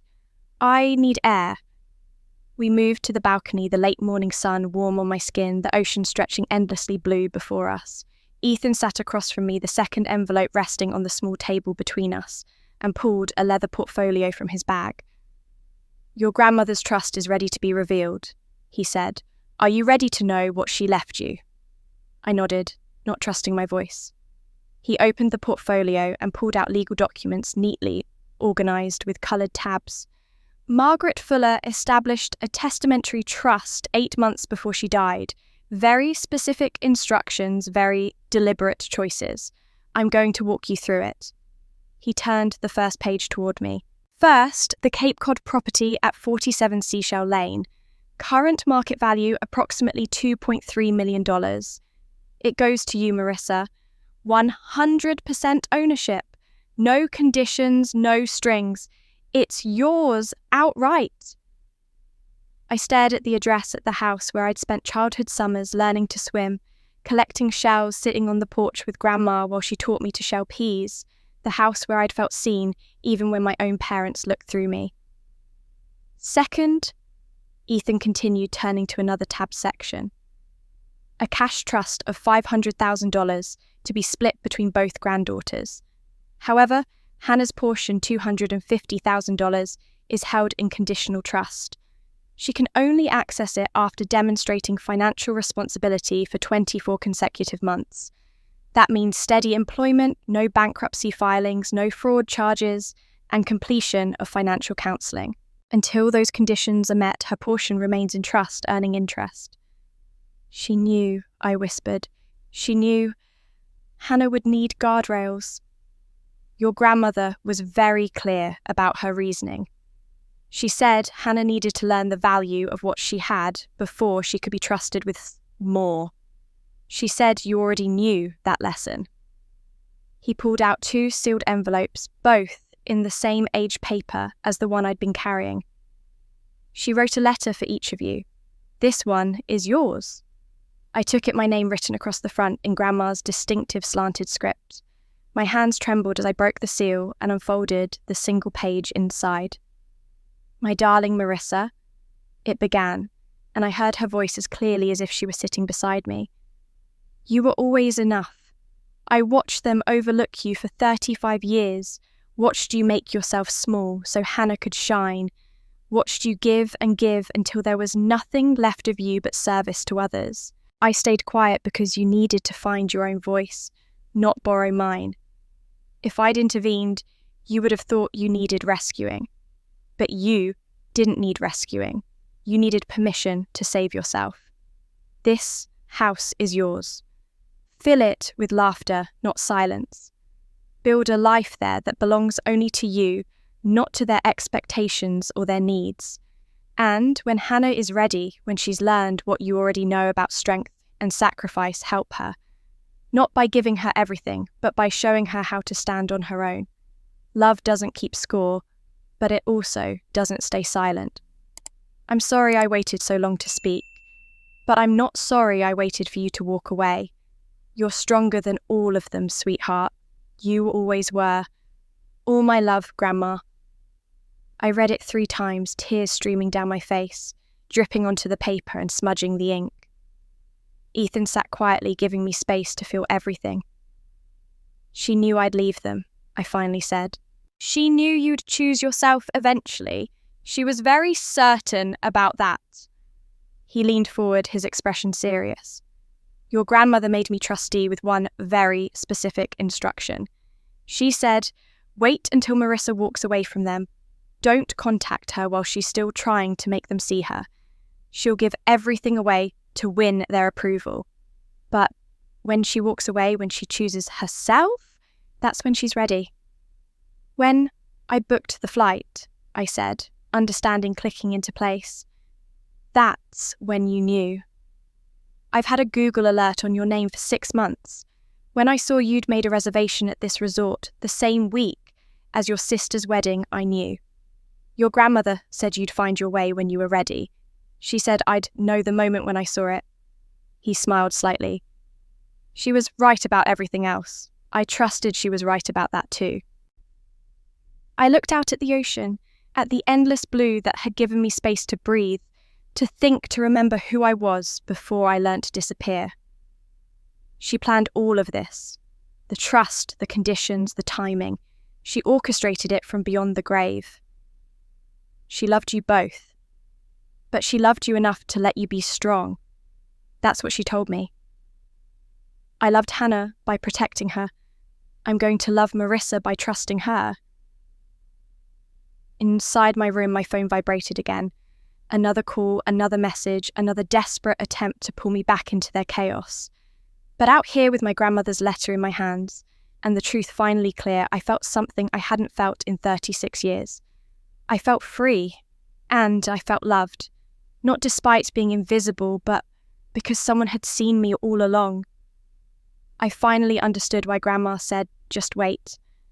But I didn't know Hannah had already betrayed her memory. The knock on my door came 2 hours later. I'd been sitting on the balcony rereading Grandma's letter, letting the words sink deeper each time when I heard it. 3 sharp raps, urgent but not aggressive. I opened the door, expecting hotel staff, and found my mother instead. She looked terrible. Hair uncombed, no makeup, wearing wrinkled linen pants, and a t-shirt I'd never seen her wear in public. Her eyes were red and swollen, her face blotchy from crying. She was holding her purse with both hands, like it was the only thing keeping her upright. "Marissa," she said, her voice breaking on my name. Every instinct I'd developed over 36 years told me to let her in, to comfort her, to ask what was wrong and how I could fix it.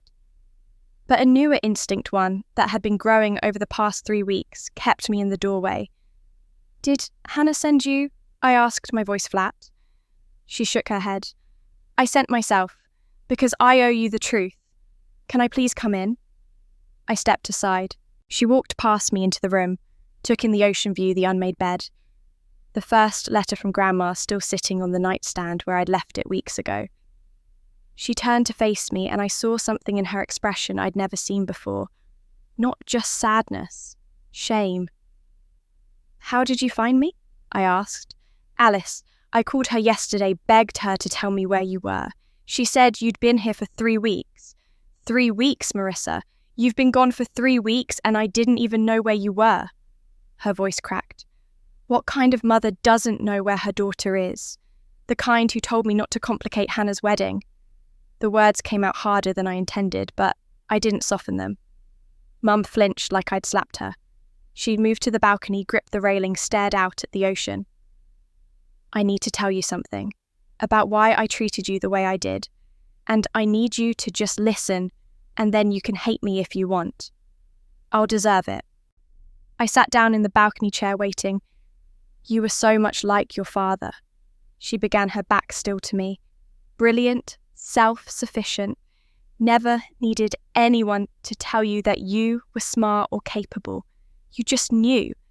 When you were 7 years old and Hannah was a baby, you'd already figured out how to make yourself breakfast, get yourself dressed, entertain yourself for hours with books.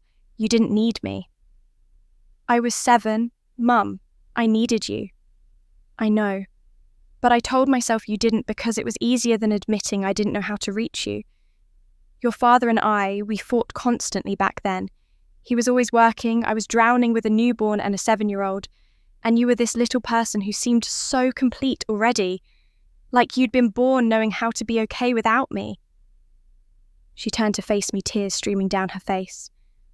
"And Hannah was like me, needed constant reassurance, would fall apart if I wasn't there to catch her. I thought if I gave her more attention, she'd be okay. If I focused on the child who needed me, the other one would be fine on her own. But what I actually did was starve you to feed her. I made you responsible for your own raising while I poured everything into Hannah. And I was wrong. I was so completely wrong." I felt tears burning my own eyes, but refused to let them fall. "Do you know what it was like watching you light up when Hannah walked into a room while you barely noticed when I left? I do now. Marissa, your grandmother's will." She choked on the words. "My own mother didn't trust me with the truth. She left you that house, that money, all of it, and she made sure I couldn't influence how it was distributed. Do you understand what that means? She knew I'd have pressured you to share it with Hannah. She knew I'd have told you it wasn't fair, that you needed to think about your sister, that family means sacrifice. She was protecting you from me. Grandma saw what you refused to see. She saw that I was failing you. And instead of telling me, instead of making me confront it while she was alive, she waited. She let me keep failing you until you finally walked away. Then she left you everything to prove that someone in this family valued you. Someone saw you." Mum sank into the other chair, sobbing into her hands. "I failed you as a mother. I have failed you every single day since the moment Hannah was born." I sat with that for a long moment, watching my mother fall apart, feeling decades of pain between us. Part of me wanted to comfort her, to say it was okay to make her feel better the way I always had, but it wasn't okay, and I was tired of pretending. "I don't need an apology, Mum," I said finally. "I need you to see me. Not as the easy daughter, not as Hannah's opposite, not as the one who doesn't need things, just as me, Marissa, your daughter who needed you just as much as Hannah did, but learned to need you silently. Mum looked up, mascara running down her face. I see you now. I see you, and I'm so sorry it took this long. I'm sorry it took losing you for me to open my eyes. You didn't lose me. I left. There's a difference. I deserved that. She wiped her face with shaking hands. The wedding, it didn't happen. Ryan didn't show up. Hannah's business fell apart. She's drowning in debt, and I don't know how to help her without enabling her again. I don't know how to mother either of you anymore. Maybe start by being honest. With yourself. With us. With what you did and why. She nodded silent, and we sat there on the balcony as the sun began its descent toward the horizon. An hour passed without words. Just two women, a mother and daughter, sitting in the wreckage of 36 years of damage and trying to figure out if there was anything worth salvaging. Then, Mum's phone rang. She pulled it from her purse, looked at the screen and went pale. It's the police, she whispered, looking at me with fear in her eyes. Marissa, what did Hannah do? We sat in silence for an hour. Then, Mum's phone rang. It was the police. Mum stared at the screen, her hand shaking. Newton Police Department, she read aloud. Why would they be calling me? Answer it, I said. She put it on speaker, her voice trembling as she said hello. But it wasn't the police. It was a woman who identified herself as Caroline Chen from Seacoast Title Company. Mrs. Fuller, I apologize for the confusion. The police gave me your number. We've been trying to reach you for 3 days about the closing for 47 Seashell Lane. Mum looked at me confused. I don't understand. What closing? The property sale? We're preparing the final documents for closing. The buyer has been very patient, but we need your signature on the deed transfer by Friday, or the deal falls through. Your daughter Hannah said you approved the sale and that you'd been out of town, which is why we've had trouble reaching you. The colour drained from Mum's face. I never approved any sale. That house isn't even mine to sell. It was my mother's, and she died 6 months ago. We're still in probate. There was a pause on the other end. Mrs. Fuller, we have a fully executed sales contract dated 6 weeks ago with your signature authorising the sale. The buyer paid $100,000 in earnest money deposit. We're scheduled to close in 10 days. That's impossible. I never signed anything. I'm looking at the document right now. Your signature is on the seller's disclosure and the purchase agreement, both notarized. Mum's voice rose in panic. I gave my daughter limited power of attorney to handle maintenance on the property. That's all. Make repairs, pay utilities, keep the lawn mowed. I never authorized her to sell anything. I grabbed the phone from Mum's hand. This is Marissa Fuller, the daughter and actual owner of that property. My grandmother left it to me in a testamentary trust. Hannah Fuller had no authority to sell it, and neither did my mother. I need to see those documents immediately. Caroline's voice became very careful, very professional. I see. This is a more complicated situation than we understood. I'm going to need to consult with our legal team. Can you and your mother come to our office Monday morning? We're in the Caribbean, but I've a trust attorney here with me. Can we set up a video call? We arranged it for 2 hours later. After Mum hung up, she looked at me with something close to terror. Marissa, what did Hannah do? I don't know yet, but we're going to find out. I texted Ethan, who arrived at my room within 10 minutes. Mum explained about the limited power of attorney she'd signed 3 months ago, how Hannah had seemed so responsible, how she just wanted to help her daughter feel capable of handling adult responsibilities. Do you have a copy of the POA document? Ethan asked. Mum pulled it up on her phone, a PDF she'd saved. Ethan read through it carefully. This is very limited. It explicitly states, Maintenance and repairs only, no sale or transfer of property. If Hannah used this to execute a sales contract, she exceeded her authority. And if she forged your signature, Mrs. Fuller, that's fraud. The video call with the title company was worse than I'd imagined. Caroline shared her screen showing us a purchase agreement for Grandma's house. Sale price, $2.2 million. Seller, Susan Fuller, represented by power of attorney held by Hannah Fuller. Both signatures notarized by a notary public in Newton 6 weeks ago. The buyer is a cash purchaser from New York, Caroline explained. They're relocating to Cape Cod and fell in love with the property. They paid the earnest money deposit immediately. That money was dispersed to the seller as per the contract terms. Where did the money go? I asked. Caroline hesitated. To an account in Hannah Fuller's name. She represented that she was handling the transaction on behalf of her mother. Mum made a sound like she'd been punched. $100,000. Where is it now?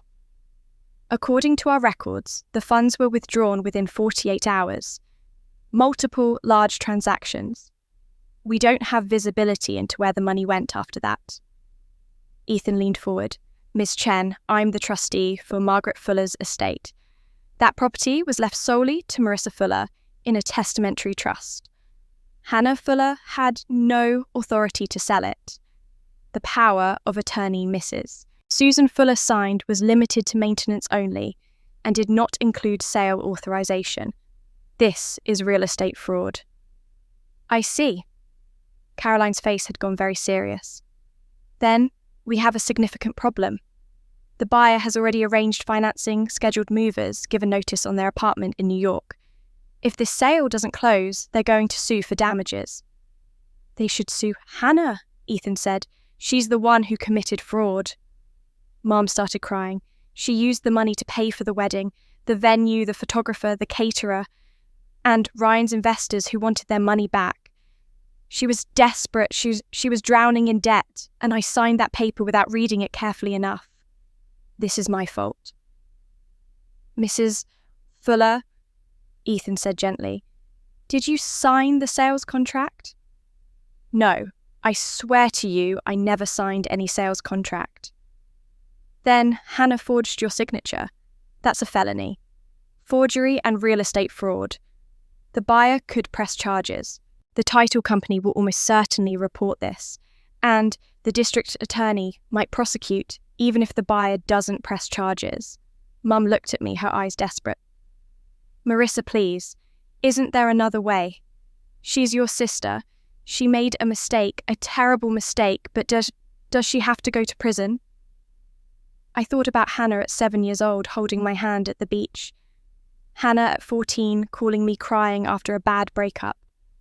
Hannah at 22 hugging me at her college graduation and whispering, I couldn't have done this without you. I thought about the sister I'd raised, protected, sacrificed for. Then I thought about Grandma's letter. Love doesn't keep score, but it also doesn't stay silent.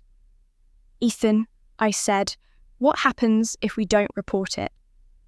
The buyer loses their earnest money and possibly sues Hannah directly.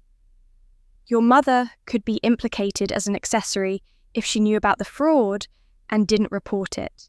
The title company will likely report it anyway once they realise what happened. And Hannah keeps the $100,000 she stole by fraud. And if we report it, we notify the buyer that the sale is invalid, return them to the position they were in before the fraud, and Hannah faces criminal charges.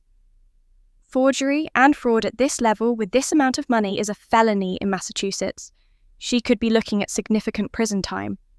Mom grabbed my hand. Please, Marissa, please, she's your sister. Think about what this will do to her future, to the family. I pulled my hand away. I've spent 36 years thinking about the family, Mum. I've spent my whole life protecting Hannah from consequences. Maybe that's exactly why she thought she could do this.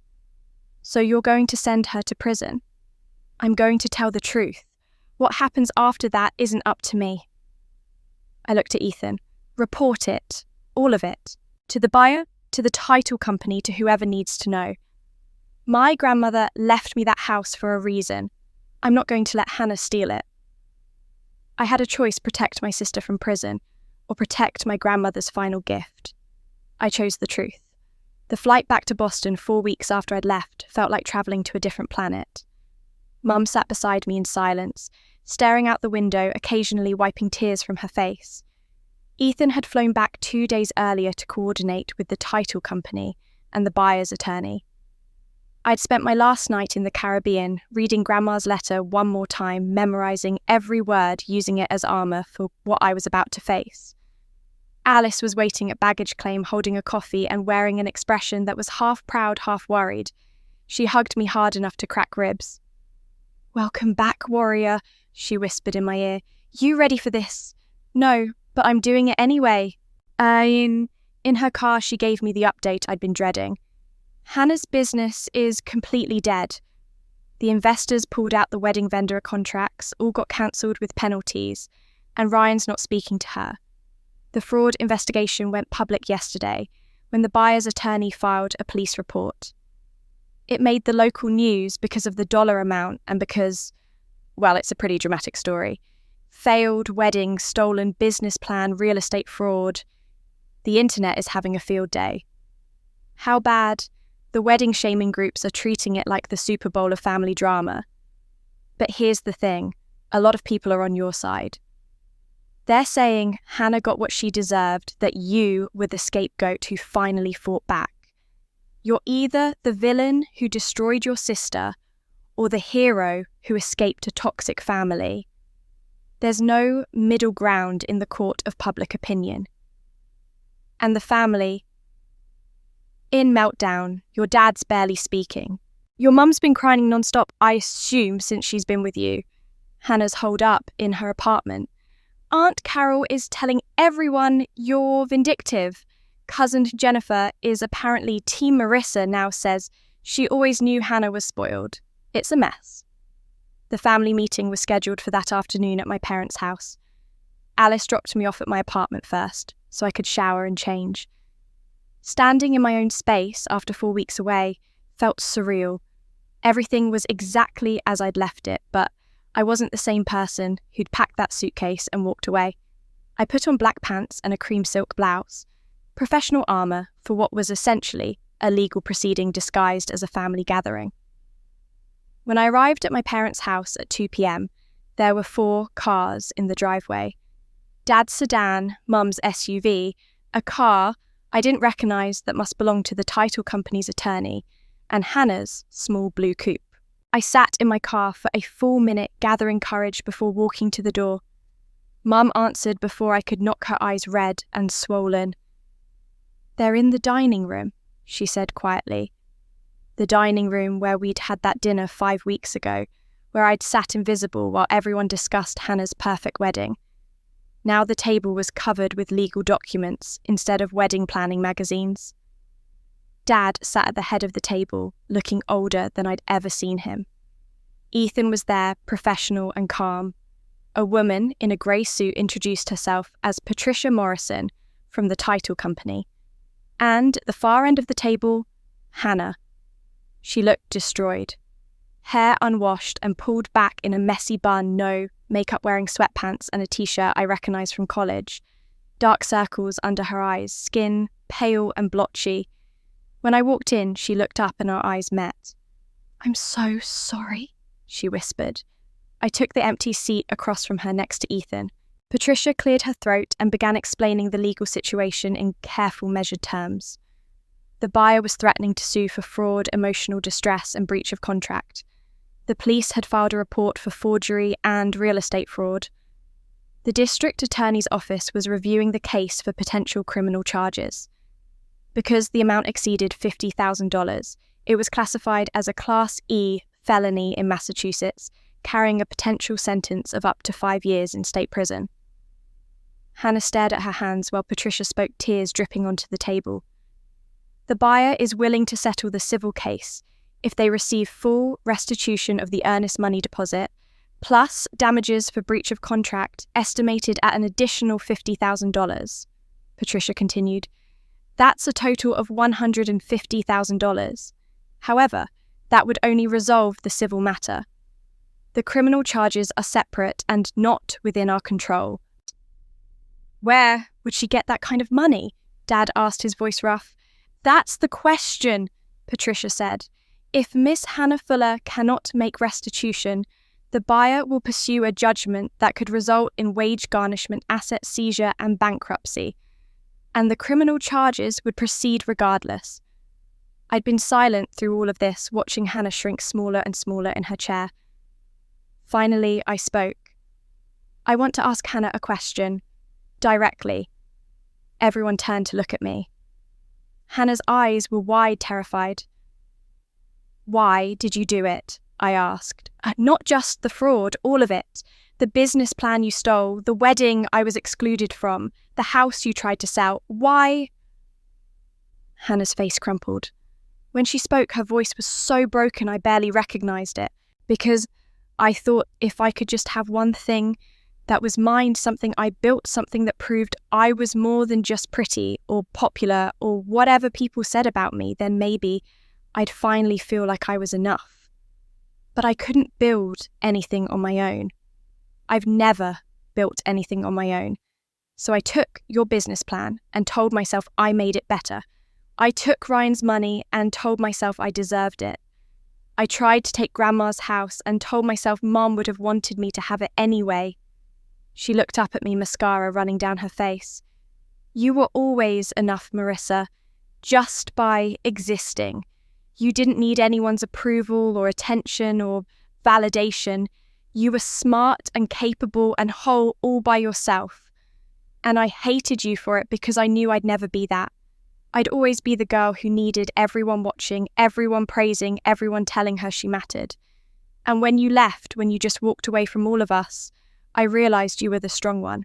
You always were. So you decided to destroy the things I cared about. I decided to take them because if I had them, maybe I could be you. Maybe I could feel what it's like to be enough. But I'm not you. I'm not even close. I stole your dream. I lied to Ryan. I betrayed Grandma. And I still don't feel like anything. I don't know how to fix this. I don't know how to be a person without taking from someone else. The room was silent. Dad had his head in his hands. Mum was crying quietly. Ethan was taking notes. Patricia looked uncomfortable. I looked at my sister, the golden child who had everything, and realized she had nothing at all. Not even herself. 3 days after that meeting, Ethan called and asked if we could meet for coffee. We sat in a quiet corner of a cafe in Cambridge, far enough from Newton, that I didn't have to worry about running into anyone who knew my family. How are you holding up? He asked, sliding a latte across the table to me. I don't know. I did the right thing. I know I did, but watching Hannah fall apart like that. I wrapped my hands around the warm cup. It's harder than I thought it would be. That's because you're not vindictive. You're just done being invisible. He pulled out his laptop, opened it, hesitated. I want to ask you something, and I want you to really think about it before you answer. Okay. I want to write about this. About you, about what happened. Not as a trust attorney, as a writer. I freelance for some major outlets when I have a story worth telling. He turned the laptop toward me, showing me his author page. Articles in The Atlantic, The New York Times, The Washington Post. Serious journalism about family dynamics, inheritance, law, generational trauma. There are thousands of invisible daughters out there, Marissa. Women who've spent their lives making themselves small so someone else could shine. Women who've been excluded, overlooked, erased. They need to see your story. They need to know they're not alone, and that walking away is an option. My stomach tightened. You want to write about my family publicly. I want to write about what you survived and how you found your way out. I'll change names if you want obscure identifying details, but honestly, I think you should own this. Put your name on it. Let people know that the invisible sister became visible by choosing herself. I shook my head immediately. This will humiliate my family publicly. My mother is already falling apart. My father can barely look at anyone. Hannah's facing criminal charges. You want to add public shame on top of all that? Your family already humiliated you privately for 36 years, Ethan said quietly. This isn't about shame, Marissa. It's about breaking the cycle. How many other families are doing this right now? How many older siblings are being told to be understanding while the younger one gets everything? How many women are being uninvited from weddings, excluded from inheritances, erased from family narratives because they're not convenient enough? But my family didn't ask for this. You didn't ask to be invisible either. I stared at my coffee, mind racing. Part of me wanted to protect them, still wanted to keep our dysfunction private, wanted to spare them the judgment of strangers. But another part, the part that had grown strong over 4 weeks in the Caribbean, the part that had read Grandma's letter and finally seen that a part wanted the world to know what I'd survived. I called Alice on the way home. She answered on the first ring. What's wrong? Ethan wants to write an article about everything. The favoritism, the wedding, the fraud, all of it. He wants to publish it in a major outlet with my real name. Should I let him? Alice was quiet for a moment. Then, let me ask you something. When you read stories about women escaping toxic families, women who chose themselves after years of sacrifice, what do you feel? Like I'm not alone? Exactly. Let people see what you survived, Ma. Let other invisible daughters know they can walk away too. I gave Ethan permission that night via email. He interviewed me over the next week, asking questions that cut deep, making me relive moments I'd tried to forget. He spoke to Alice with my permission, got her perspective on watching me disappear for years. He reviewed legal documents, the business plan I'd created, the emails I'd sent that were never answered. He was thorough and respectful and determined to tell the truth. The article published 2 weeks later in The Atlantic, under the headline, "The Invisible Sister, How One Woman's Silence Became Her Strength." It opened with the dinner scene, me sitting at the table while everyone discussed Hannah's wedding, as if I didn't exist. It walked through the text message, uninviting me my decision to go to the Caribbean. Instead, the photo that went viral, the business plan theft, the fraud. It detailed Grandma's inheritance and her letter, the conditions she'd placed on Hannah's portion of the trust, the way she'd seen what no one else had bothered to look for. Ethan wrote, Marissa Fuller spent 36 years being the easy daughter, the one who didn't complain, the one who raised her younger sister and sacrificed her own dreams so others could shine. Her family mistook her silence for contentment. They mistook her strength for needlessness. And when she finally chose herself, they called it betrayal. But Marissa didn't betray her family. She freed herself from people who'd never seen her as anything more than a supporting character in someone else's story. The article went viral within hours. By the next morning, it had 500,000 shares across social media platforms. My phone exploded with notifications, friend requests, messages from strangers telling me their own stories of being invisible, of being excluded, of finally walking away. The comments section became a battlefield. Some people praised me, called me inspiring, said I was a queen for choosing myself. Others accused me of destroying my sister for internet fame, of airing private family matters for clicks, of being vindictive and cruel. Someone created a hashtag, Team Marissa versus Team Hannah. Think pieces appeared in other outlets, arguing both sides. Hannah deleted all her social media accounts within 24 hours. Mum's book club friends stopped calling her. Women at her yoga class whispered when she walked by. Dad's business partners surprisingly sent me messages of support. Many of them had their own stories of family dysfunction, of siblings who'd taken advantage of parents who'd played favourites. But the worst was watching my family's name become entertainment. TikTok videos analysing our dynamic. Reddit threads dissecting who was right and who was wrong. Podcasts inviting me on to discuss. going no contact with toxic families. I declined every invitation, but it didn't matter. Everyone had an opinion about people they'd never met, about a family they knew only through one article. Alice called 3 days after publication. "Have you seen the news?" "Which news? There's approximately 7,000 think pieces about my family right now." Hannah's lawyer released a statement. She's asking for privacy during this difficult time and says the article is a one-sided narrative that doesn't reflect the complexity of your family dynamics. She says you're profiting from her pain. I'm not profiting. Ethan donated his fee to a charity for family estrangement support. The internet doesn't care about facts, Ma. They care about drama. That night, I sat in my apartment reading comments and messages and think pieces until my eyes blurred. Some people truly got it understood what I'd survived, saw themselves in my story. But others were vicious, calling me names, saying I'd ruined my sister's life for attention, accusing me of being just as manipulative as I claimed my family was. I thought the article would give me closure. Instead, it gave me a war. The war lasted 3 weeks before Hannah's public defender called a meeting. I wasn't invited, but Ethan was in his capacity as trustee of Grandma's estate. He filled me in afterward over the phone. "The prosecutor is offering a plea bargain," he said.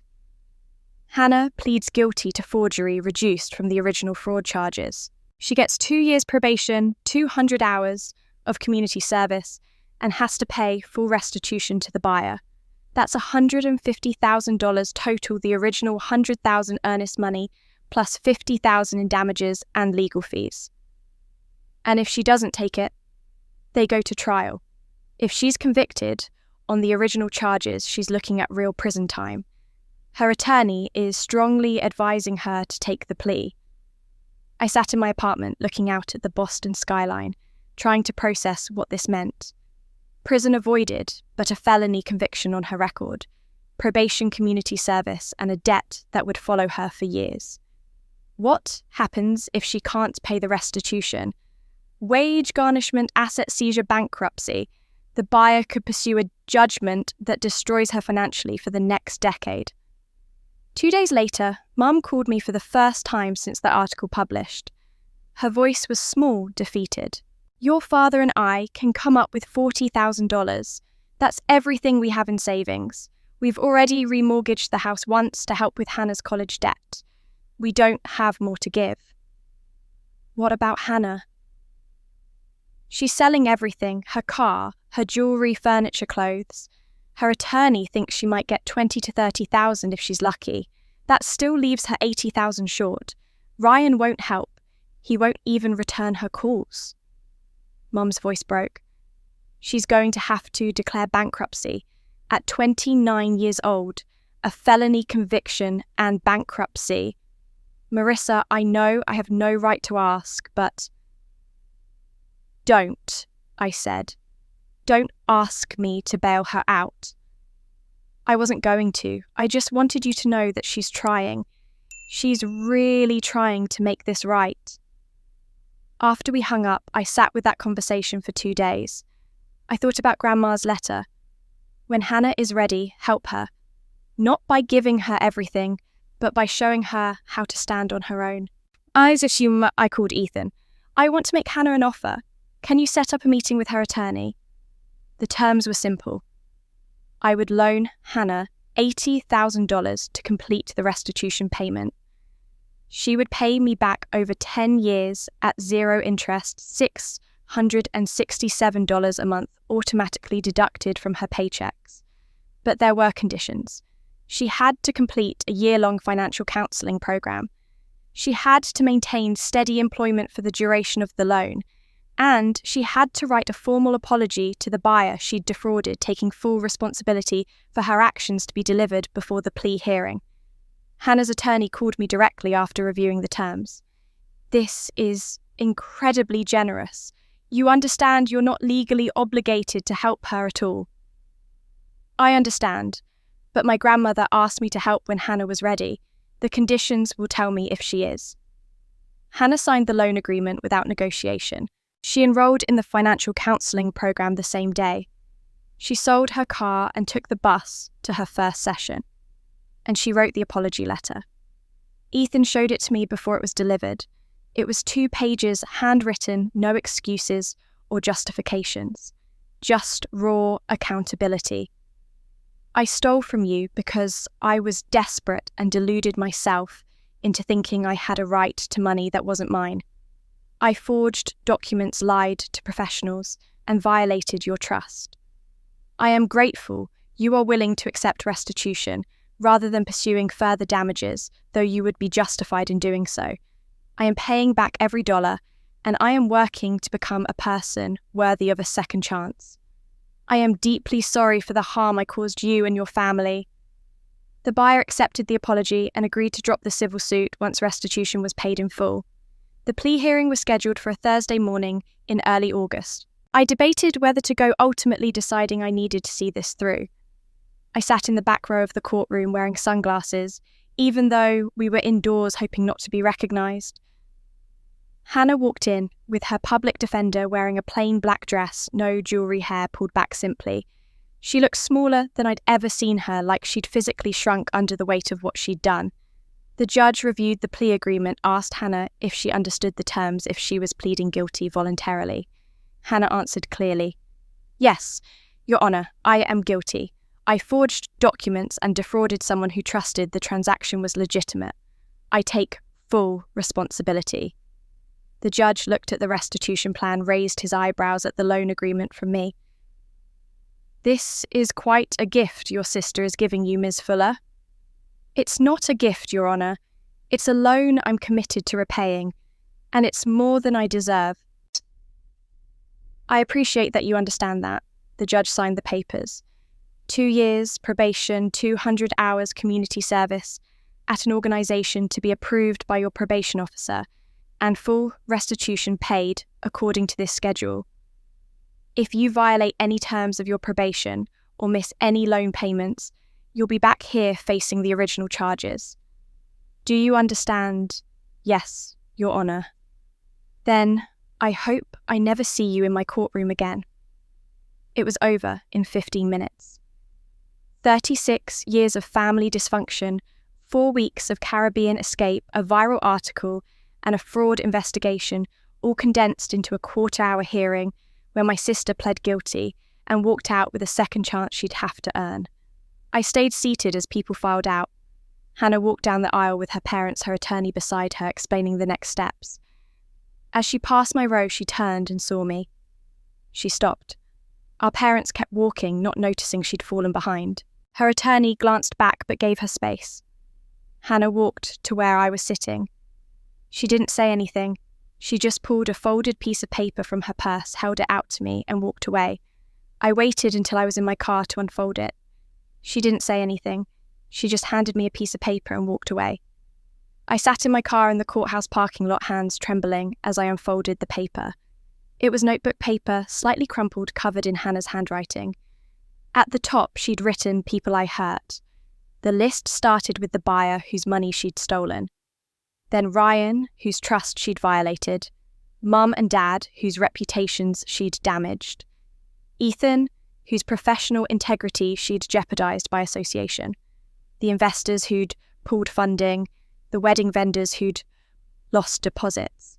And then, near the bottom, "Marissa, I stole your dream, your peace, your choice to be invisible or visible. I made you the villain when you were the victim. I'm sorry." The last entry was just one word: myself. At the very bottom of the page, in smaller handwriting, "I don't expect forgiveness. I just wanted you to know I finally see what I did." I read it 3 times, looking for manipulation, for hidden requests, for anything that suggested this was performative.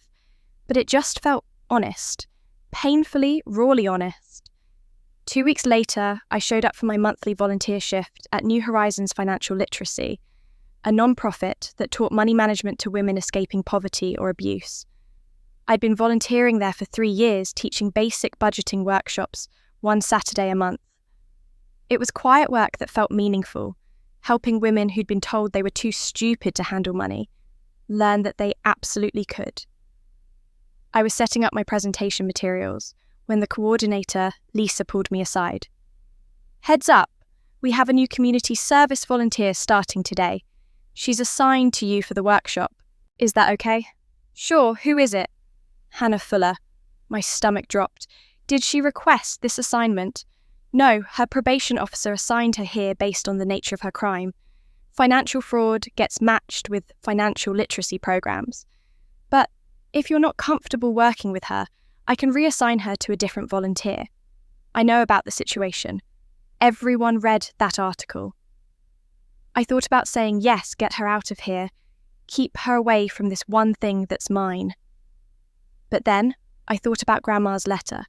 Help her, not by giving her everything, but by showing her how to stand. No, she can stay. Maybe she'll actually learn something. Hannah arrived 10 minutes later, saw me, and froze in the doorway. Her hair was pulled back in a simple ponytail. She wore jeans and a plain t-shirt, no makeup. She looked like someone trying to disappear. I'll request a different assignment, she said immediately. No, stay. Set up those chairs. I pointed to the stack in the corner. We have 15 women coming in 20 minutes, and they don't care about our drama. They care about learning how to budget on minimum wage. Think you can handle that? She nodded and started setting up chairs without another word.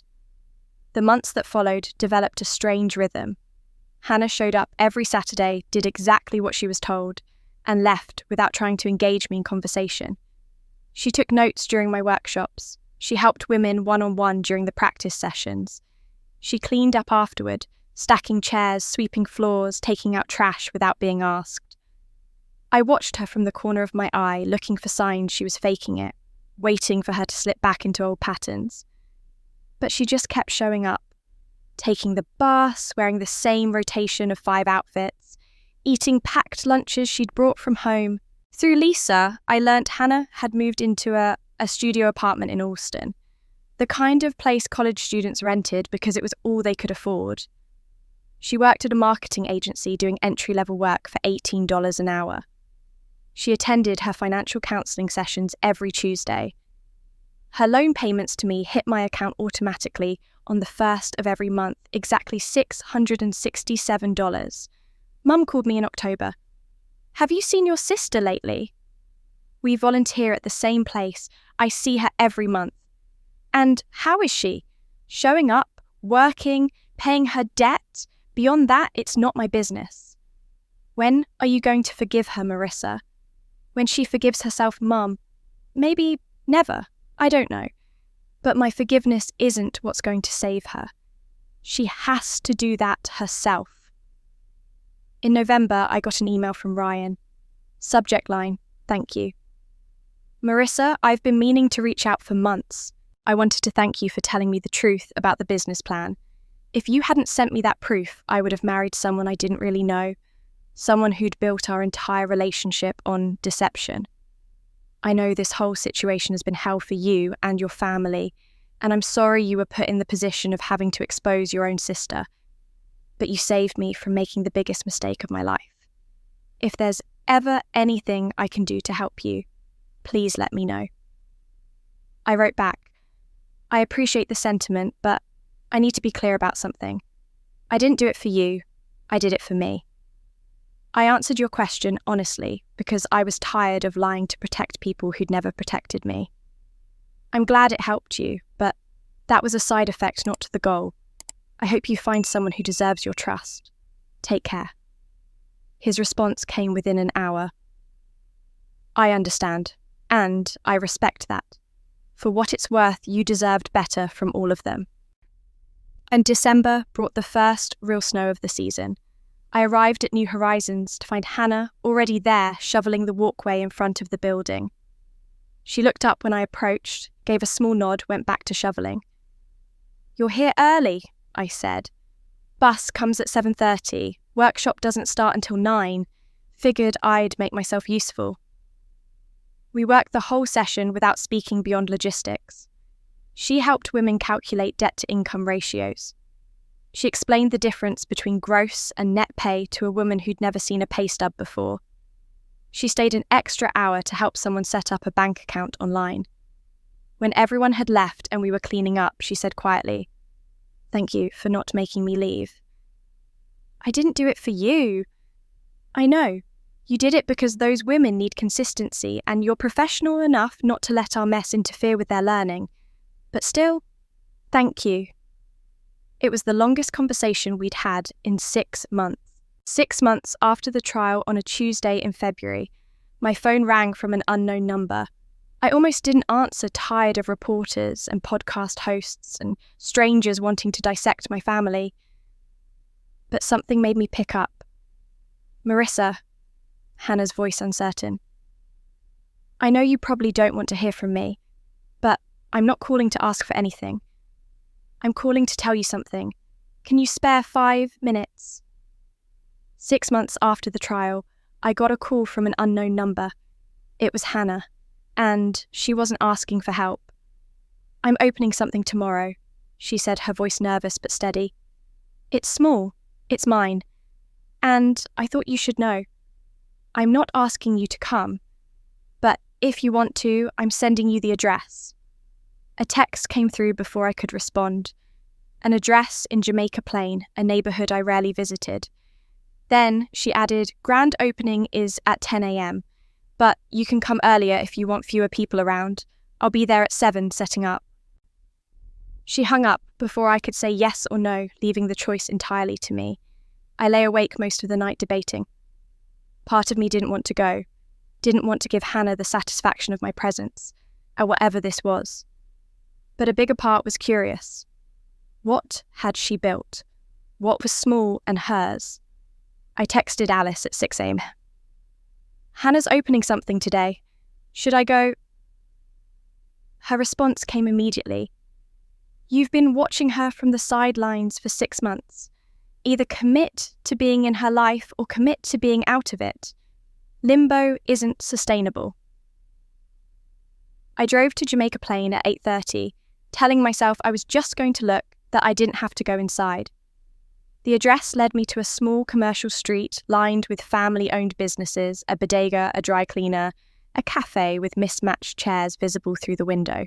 And there, squeezed between a used bookstore and a tailor shop, was a tiny storefront with a hand-painted wooden sign, "Bloom Again, Fresh Starts, Fresh Flowers." Through the window, I could see Hannah inside wearing jeans and a green apron, arranging daisies in a simple glass vase. Her hair was pulled back in a braid, no makeup completely focused on the flowers in her hands. She looked different, not polished or curated or performing for an invisible audience. She looked like someone doing work she cared about. I stood on the sidewalk for 5 minutes watching her move around the small space. The shop was maybe 400 square feet, mismatched furniture that looked rescued from yard sales, buckets of flowers in vibrant colours, a chalkboard menu listing prices that seemed impossibly low. No Instagram-perfect aesthetic, no carefully staged photo opportunities, just flowers and honest work. I pushed open the door. A bell chimed overhead. Hannah looked up, saw me, and went completely still. The daisy she was holding slipped from her fingers and landed on the counter. "You came," she whispered. "I came." We stared at each other across the small space. 6 months of silence and careful distance between us. I didn't know what to say, how to bridge the gap between who we'd been and who we were now. "I'm not using your business plan," Hannah said suddenly, the words rushing out. "I'm not using anyone's plan. This is just mine. Small, real, no investors, no lies, no Instagram aesthetic, just flowers." "I can see that." She gestured around the shop nervously. "I know it's not much. The furniture is all second-hand. I painted the sign myself. The flowers come from local farms, nothing fancy. I can't afford the wholesale distributors the big florists use. But it's mine. I built it from nothing." I walked slowly around the space, taking it in. A vintage table served as the counter, its surface scarred but clean. Mason jars held bunches of wild flowers and garden roses. Price tags were handwritten on craft paper. In the corner, a small wooden stool sat next to a bucket of stems, waiting to be trimmed. It was humble and genuine and completely unpretentious. "How did you afford this, or?" I asked. "I didn't really. The landlord here, Mr. Chen, he owns the whole block. His daughter went through something similar to what I did, made mistakes, had to rebuild. He's giving me 6 months at reduced rent to prove I can make it work. If I succeed, the rent goes to market rate. If I fail, I'm out. But at least I get to try." "What about the community service hours you still have 6 months left?" "I do them at night. The volunteer coordinator worked it out with my probation officer. I work here during the day, volunteer in the evenings, financial counselling on Tuesdays. It's a lot, but it's honest work." I picked up a white lily from a bucket near the window, its petals perfect and pure. "Why flowers?" Hannah smiled slightly, the first real smile I'd seen from her in over a year. "Therapy," she said. "My counsellor asked what I loved doing when I wasn't trying to impress anyone.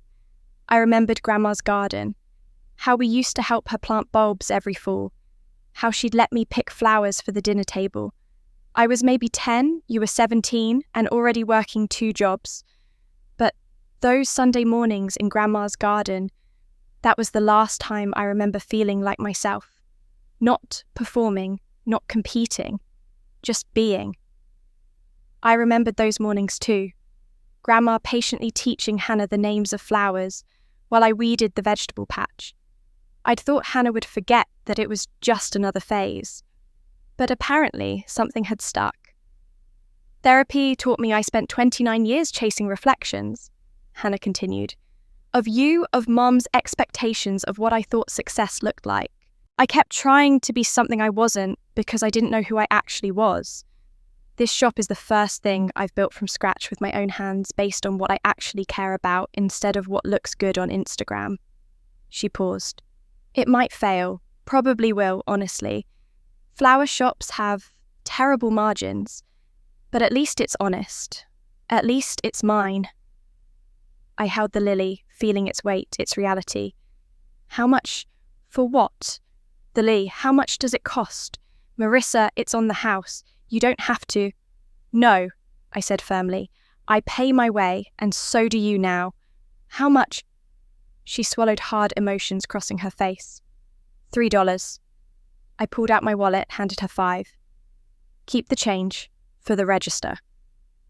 Hannah took the money with shaking hands, opened an old cash box, put the bills inside. "Thank you," she said quietly. "Not just for the money, for coming, for not shutting me out completely." "I didn't come here to forgive you," I said. "I came because I was curious, because I wanted to see if you were actually changing, or just going through the motions. And I don't know yet. Ask me in a year." I turned to leave Lily in hand and had almost reached the door when Hannah called out, "Wait, there's something I need to give back to you." As I left the shop, Hannah called out, "Wait, there's something I need to give back to you." I turned. Hannah was digging through a worn canvas bag behind the counter, her hands shaking slightly. She pulled out a small USB drive, the cheap kind you buy in bulk at office supply stores, and held it out to me like it might burn her. "What is this?" I asked. "The Fuller Sisters Events Business Plan. Your original file. Every version you created. Every spreadsheet. Every marketing concept." Her voice was barely above a whisper. "I copied it 3 years ago from your old laptop. You'd left it at Mom and Dad's house when you upgraded. I told myself I was just looking at photos, but I found the business folder and I went through everything. Downloaded it all." I took the drive, feeling its small weight in my palm. Such a tiny object to contain so much damage. "I've kept it all this time," Hannah continued. "Told myself I'd improved it, that I'd built on your foundation and made it better. But I didn't. I just changed the fonts and colours and called it mine. Every pitch deck, every investor presentation, every piece of branding, it was all yours. I stole your dream and pretended it was mine." I closed my fist around the drive. Part of me wanted to plug it in right there to see the files, to have proof of what I'd always suspected. But a bigger part didn't need to see it. I knew what was true. Why give it back now? Because I can't move forward while I'm still holding on to things that don't belong to me. And because you deserve to have it back. You deserve to decide what happens to it. I looked down at the drive, then back at Hannah. I don't need this anymore.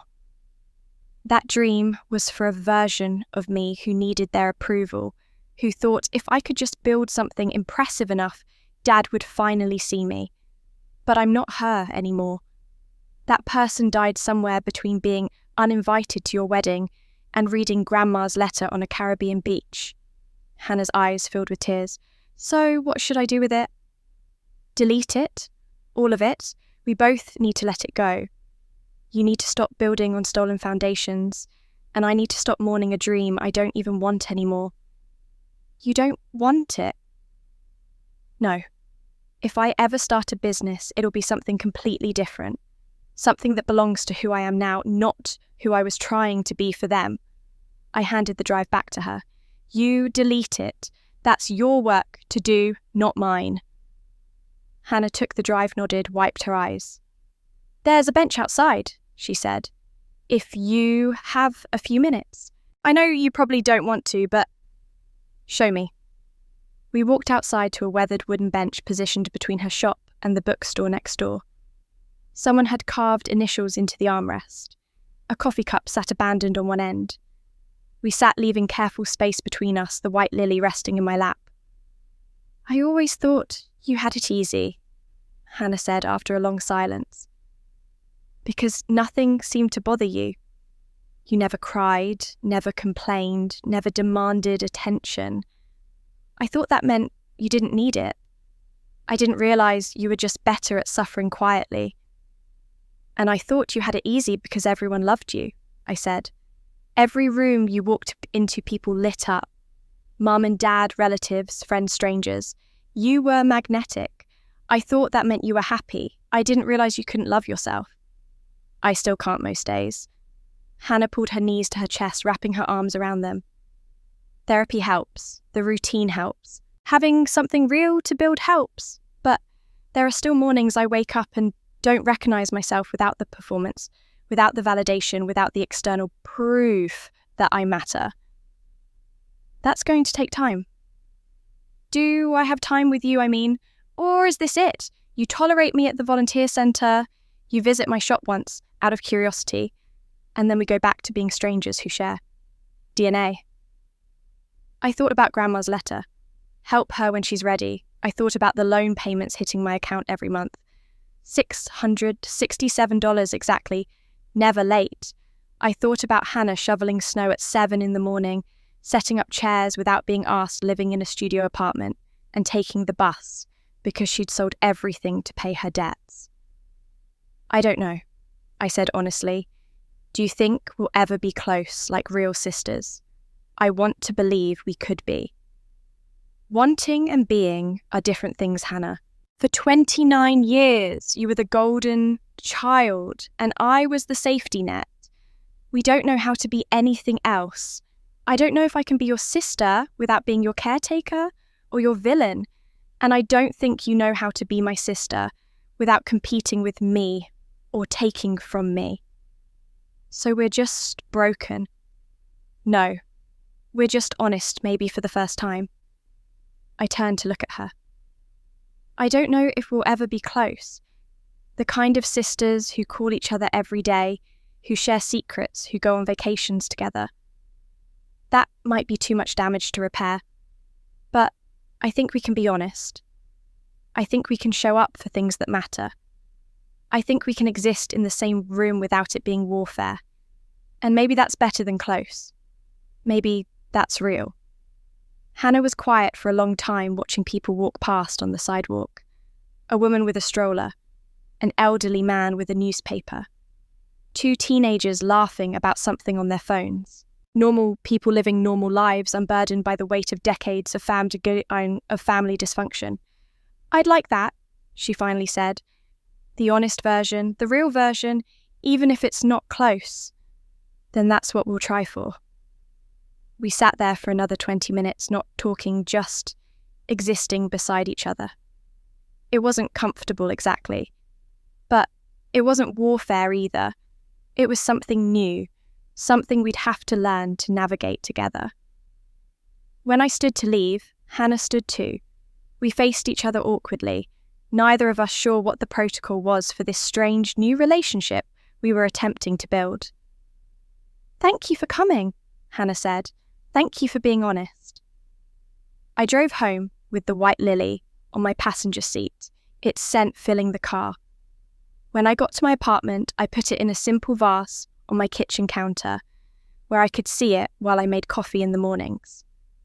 3 weeks later, I opened Grandma's final gift, the one Ethan said she left. "For when you're truly home." Ethan brought the wooden box to my apartment on a Saturday morning. It was small, maybe the size of a shoebox made of dark cherry wood, with brass hinges that had tarnished to a soft green. A small key hung from a ribbon attached to the handle. "She was very specific about this one," Ethan said as he set it on my coffee table. "She said you'd know when you were ready, that I'd know too, just by looking at you. And I think you're ready now." He was right. Something had shifted in the 3 weeks since visiting Hannah's flower shop. I'd stopped checking my phone obsessively for family drama. I'd stopped running through imaginary arguments with my mother. I'd stopped feeling like I was holding my breath waiting for the next crisis. For the first time in my adult life, I felt like I was standing on solid ground. After Ethan left, I sat on my living room floor with the box in front of me. The note attached to the top read in Grandma's handwriting, "Open this when you're home. Not the place, the feeling." I unlocked it with shaking hands. Inside were 50 envelopes, each one labelled with a year of my life. Age 10, age 11, age 12. They continued all the way to age 34. The last one dated just 2 weeks before Grandma died. I pulled out the first envelope with trembling fingers. Age 10. Inside was a single sheet of paper covered in Grandma's elegant cursive. "My darling Marissa," it began. "Today I watched you let Hannah take credit for your science project on the solar system. You'd worked on it for 2 weeks, stayed up late painting the planets, researching facts. When your mother asked who did most of the work, you smiled and said, 'We did it together.'" Hannah beamed and took the praise. "You just went back to your book. Your mother thinks you don't care about recognition. I know better. You care deeply. You just learned early that wanting recognition makes you inconvenient. So you smile and say, 'We did it together,' and break your own heart quietly. That's not weakness, sweetheart, that's grace. But grace shouldn't cost you this much." I sat there on the floor, tears streaming down my face, remembering that project. The late nights, the careful painting, Hannah's excited chatter when Mum praised her work. I'd forgotten about it, buried it with all the other small sacrifices that accumulated into a lifetime of invisibility. I opened age 21. "I saw you work 2 jobs this summer so your parents could afford Hannah's college housing. They think the extra money came from your father's bonus. You never told them. You just worked doubles at the restaurant and tutoring sessions until midnight, came home exhausted, and did it again the next day. Your mother wondered why you looked so tired. You said it was the heat." Hannah posted photos from her beautiful dorm room, thanking the best parents ever for making college possible. You liked the post, but I knew, I've always known. My hands shook as I reached for age 28. "Today, I learned you anonymously paid off your parents' mortgage. The bank called me by mistake looking for Susan Fuller, got Margaret Fuller instead. When I called Judge to correct them, they mentioned the mysterious payment that cleared the remaining balance. Your parents think it was a bank error that someone else's payment got applied to their account. They're waiting for the bank to realise the mistake and demand the money back. It won't happen. You made sure of that, and you let them believe in bank errors rather than tell them their daughter saved their home. Your generosity doesn't need applause, sweetheart, but it deserves to be seen. I see it. I've always seen it." I read through envelope after envelope, each one documenting a moment I'd forgotten or tried to forget. Grandma had been watching my whole life, cataloguing every sacrifice, every quiet act of love, every time I made myself small so others could feel big. She'd seen all of it, remembered all of it, written it down so I'd know that someone had noticed. Age 16. You gave Hannah your birthday money so she could buy the dress for homecoming. Age 24. You covered your father's medical bills when his insurance lapsed. He still doesn't know. Age 31. You spent your vacation days helping your mother recover from surgery. Hannah visited once. You were there every day. By the time I reached age 35, the last envelope, I was sitting in a pool of opened letters, my face wet with tears, my heart breaking and healing simultaneously. The final letter was longer than the others, written in handwriting that shook slightly, evidence of Grandma's failing health. My darling Marissa, if you're reading this, you finally walked away. I'm so proud of you. I know it wasn't easy. I know you probably felt guilty, felt selfish, felt like you were abandoning people who needed you, but you weren't abandoning them. You were refusing to disappear for them. There's a difference. The house isn't a prize for good behaviour. It's a tool. Build the life you were too afraid to want. Fill it with laughter, with people who see you, with work that matters to you, and not just to others. Stop living in the margins of other people's stories and write your own. And when Hannah is ready, notice I said when, not if, because I believe she'll get there, eventually teach her how to build hers too. Not by giving her yours, not by sacrificing yourself again, but by showing her how to lay her own foundation, how to be enough without taking from others, how to be seen without stealing someone else's light. I love you both, but I loved you differently because you needed different things. Hannah needed protection from consequences so she could hit bottom and learn to climb back up. You needed permission to choose yourself. I couldn't give you that permission while I was alive because you would have argued with me, told me you were fine, insisted everyone else came first. So I'm giving it to you now from beyond the grave where you can't argue back. You were always enough, Marissa. You were always more than enough. I loved you enough to let you be strong. Now be strong enough to let yourself be loved. All my heart, Grandma.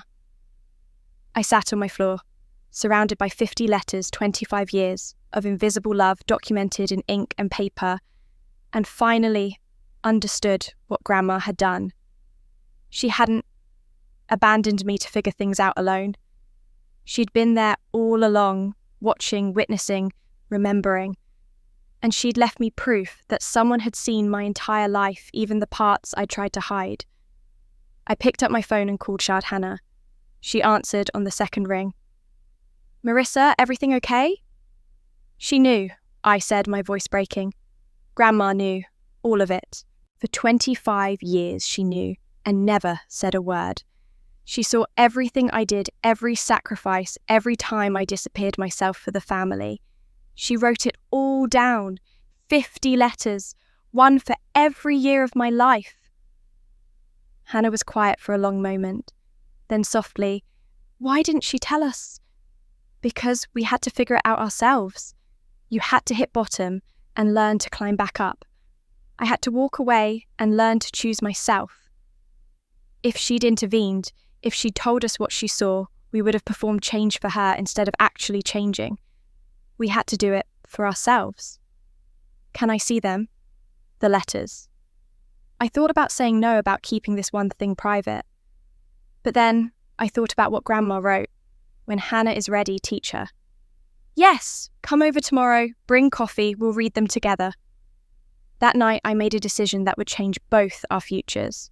I spent hours after the phone call with Hannah sitting on my living room floor, surrounded by Grandma's letters, thinking about what she'd really left me. Not just a house, not just money, but a purpose. A way to transform decades of invisibility into something that mattered. The next morning, I called Ethan before Hannah arrived. I want to sell the Cape Cod house, I said without preamble.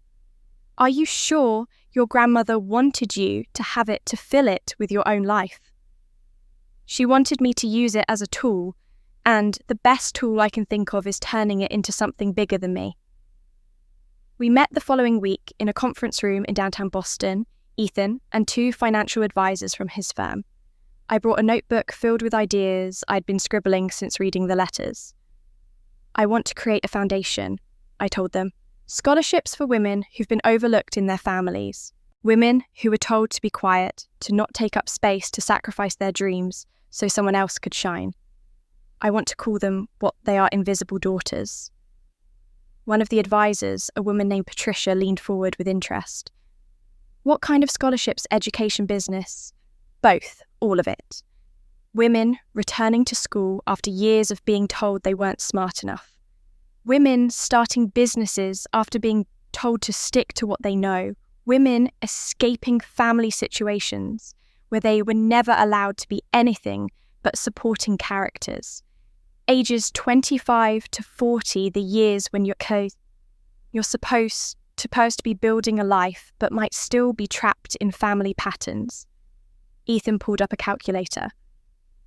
If you sell the house at market value, let's say $2.3 million, and combine it with your portion of the cash trust minus taxes and expenses, you'd have approximately $1.2 million for initial funding.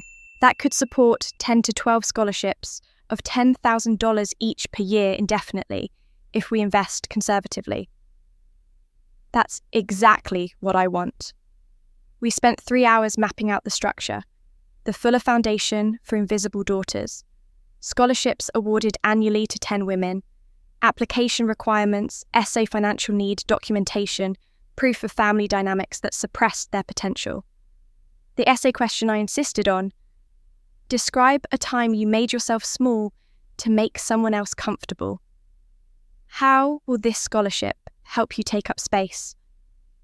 As we were wrapping up, I said, I want Hannah involved, not as a board member, not yet, but in reviewing applications.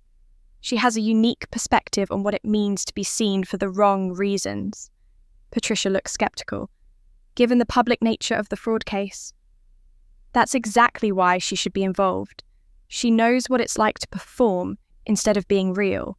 She can help identify applicants who are genuinely ready versus those who are just performing readiness. Ethan nodded slowly. It's unconventional, but it might work. I called Hannah that evening. She'd come over the day before to read the letters, had spent 2 hours crying on my couch as we went through them together. Now I had something else to ask her. I'm starting a foundation, I said, using Grandma's money and the house sale. Scholarships for women who've been invisible in their families. That's amazing, Marissa. That's exactly what Grandma would have wanted. I want you to help. Review applications, help select recipients. You'd be volunteering, not paid, and you'd be working directly with me. She was quiet for a long moment. I don't deserve to be part of this. That's not the question.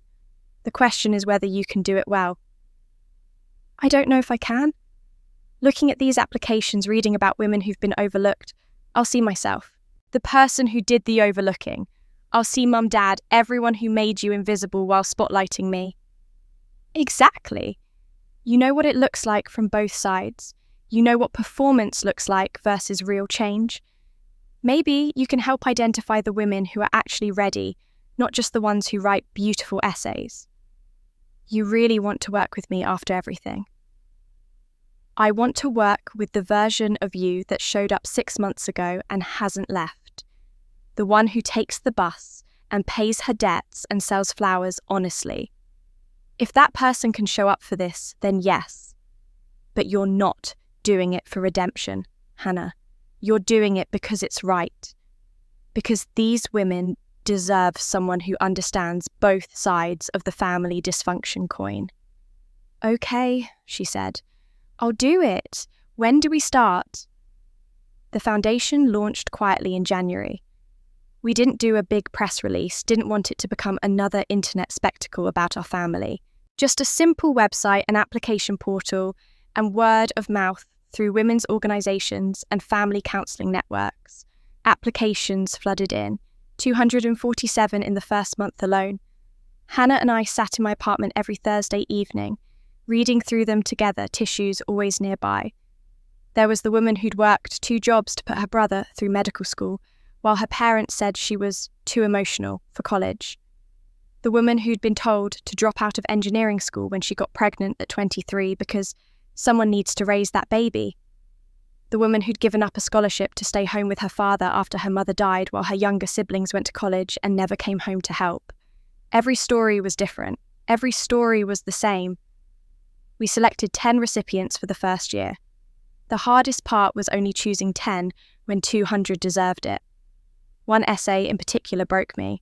A woman named Jennifer, 32 years old, wrote, "My brother got a full ride to college. I got told to get married. I did. It was a disaster. I'm divorced now, broke, and finally enrolling in nursing school. My family says I'm being selfish, that I should focus on finding another husband. Your foundation says I'm being brave. Thank you for seeing me." I called her personally to tell her she had been selected. She cried so hard she couldn't speak for 2 minutes. After we'd notified all 10 recipients, Hannah and I sat on my couch exhausted and emotionally wrung out. "Grandma would be proud of this," Hannah said quietly. "She would be proud of you. Showing up, doing the work, not making it about your redemption. It's the first thing I've done in years that feels real, that feels like it matters. It does matter. To 10 women who needed someone to believe in them." We planned a small gala for April just to formally announce the foundation and honour the first scholarship recipients. Nothing fancy, a hotel ballroom, dinner, brief speeches. The recipients would be there along with donors and supporters. As we finalised the guest list, I looked at one name I'd written down weeks ago but hadn't sent an invitation to yet. I'd been debating it every day, unsure if it was the right move or if I was opening myself up to more pain. The foundation gala was in 6 weeks, and I had one more person to invite. I stared at my mother's name on the guest list for 3 days before finally addressing the envelope. Susan Fuller. I'd already invited Dad separately. He'd RSVP'd yes within 24 hours, his note saying simply, "Proud of you." But Mum was different. Mum had spent 36 years making me small, and now I was asking her to watch me take up space in the most public way possible. I mailed the invitation on a Monday. She called on Wednesday. "I'd be honoured to attend," she said, her voice careful. "If you're sure you want me there." "I'm sure." "Marissa, I know I haven't said this enough, but what you're doing with the foundation, it's extraordinary. Your grandmother would be so proud. She made it possible." "She did, but you made it real." The night of the gala arrived with a spring rain that cleared just before sunset, leaving the city washed, clean and glittering. The hotel ballroom was modest, but elegant round tables with simple white linens, small arrangements of wildflowers from Hannah's shop at each place setting. Around the perimeter, Ethan had mounted his photography exhibit, Invisible Women. 20 large format prints of women in moments of genuine emotion, laughing, crying, thinking, simply existing. The centerpiece was the photo from the Caribbean me in the white dress at sunset, the image that had accidentally started everything. 200 guests filled the room, scholarship recipients and their families, donors who'd contributed to the foundation, representatives from women's organisations, a few journalists from outlets that covered philanthropy and women's issues, family friends who'd known me as the quiet Fuller daughter and were seeing me now as something entirely different. I stood backstage in a simple navy dress, hands shaking as I reviewed my speech notes. Alice appeared beside me, squeezed my hand. "You've got this. Just tell the truth. That's all you've ever needed to do."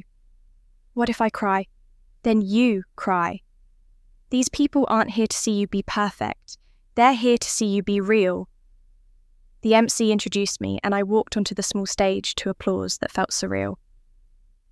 I looked out at the audience, found Dad in the 3rd row, Mum beside him, found Alice near the front, found the 10 scholarship recipients at their designated table, all watching me with expressions of hope and gratitude that made my throat tight. I'd memorised the speech, but standing there I set my notes aside. For 36 years, I began, my voice steadier than I expected. I believed my value came from not causing trouble, from being easy, from being quiet. I thought if I took up less space, if I needed less, if I asked for less, I'd be worthy of love. My grandmother taught me that silence isn't strength, choice is.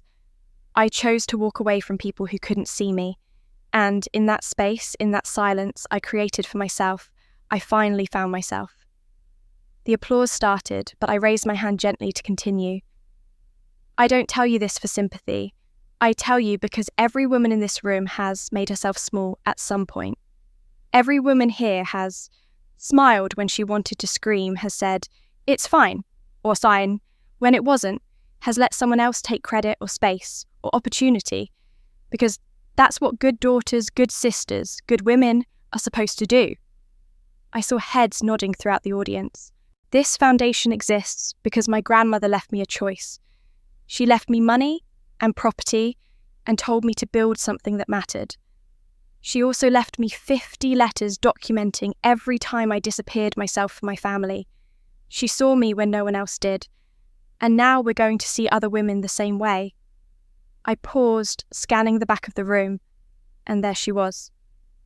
Hannah, standing near the entrance in a simple black dress, arms crossed, tears streaming down her face. She hadn't RSVP'd. I'd left her off the guest list, deliberately wanting her to choose whether to attend, not obligating her. "My sister taught me something too," I said, looking directly at her. "She taught me that being seen for the wrong reasons is just as lonely as being invisible. We're both learning to be seen for who we actually are, now, not who we were performing to be. It's harder than it sounds, but it's worth it." Hannah pressed her hand to her mouth, nodded mouthed. "Thank you." The standing ovation lasted nearly a minute. When it finally subsided, I gestured to the recipient's table. But this isn't about me. This is about 10 extraordinary women who refuse to stay invisible. I'd like to invite them to join me up here. They came up one by one, forming a line beside me. The youngest was 26, a former caregiver finally pursuing her teaching degree. The oldest was 39, a woman who'd raised her siblings and was now starting a non-profit. Each had a story of sacrifice and resilience. I asked each of them to share one sentence, I said. One sentence about what invisibility cost them. The first woman, Maria, spoke into the microphone I handed her. "It cost me 10 years of my life I'll never get back." "It cost me believing I deserved their dreams," said the second. "It cost me my marriage because I'd forgotten how to be anything but useful," said the third. They continued down the line, each sentence landing like a stone in still water, rippling through the audience. Some guests were crying openly. Others sat frozen, recognizing themselves in these stories. The last recipient, Jennifer, the nursing student, whose essay had broken my heart, took the microphone with shaking hands. "It cost me believing I mattered," she said, then turned to look directly at me. "You taught me I do. You taught all of us that we do." I broke down completely. Tears I'd been holding back for the entire event, finally overwhelming me. Jennifer hugged me, then the other recipients joined in, and suddenly I was surrounded by 10 women who understood exactly what it meant to finally be seen. The audience was sobbing. I heard it through the embrace, the collective release of a room full of people confronting their own invisibility, their own sacrifices, their own long-delayed recognition. When we finally separated and the recipients returned to their table, I was supposed to close the formal program and invite everyone to dinner. But before I could speak, someone approached the microphone from the side of the stage. My mother. As guests mingled afterward, Mum approached the microphone. I had no idea she was going to speak. My first instinct was panic. What was she doing? This wasn't planned. She wasn't on the program. Was she going to contradict something I'd said?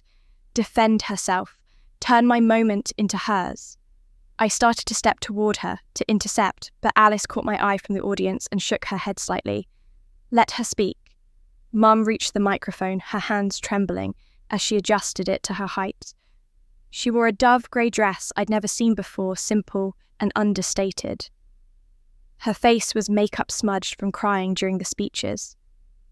"I'm Susan Fuller," she said, her voice wavering. "Marissa's mother. I wasn't scheduled to speak tonight, but I need to say this publicly because I owe my daughter a public acknowledgement." The room went completely silent. Even the servers setting up for dinner froze in place. "I spent 36 years raising one daughter to be confident and the other to be convenient." Her voice broke on the word convenient, but she pushed forward. "I told myself I was helping them both. I told myself Hannah needed more attention because she was fragile and Marissa needed less because she was strong. I told myself 1,000 stories to justify why I poured everything into one child and rationed love to the other." I felt my legs weaken. I'd never heard my mother speak like this. Never heard her take accountability without qualifications, without excuses. I taught Hannah to perform and Marissa to disappear. I broke them both in different ways. Hannah learnt her worth came from external validation, from being watched and praised and celebrated. Marissa learned her worth came from not needing anything, from making herself useful, from being so easy that people forgot she was even there. Mum gripped the podium, tears streaming openly now. My own mother saw what I couldn't. Margaret watched me fail both my daughters for decades and she didn't say a word to me. Do you know why? Because she knew I'd have defended myself. I'd have made excuses. I'd have told her she didn't understand modern parenting or sibling dynamics or whatever justification I could find. So she waited. She left Marissa everything, the house, the money, the letters, not to punish me, though I deserved punishment, but to make sure Marissa knew that someone had seen her, that someone had valued her invisible strength all along. She looked directly at me, her face crumpling. This foundation exists because I failed.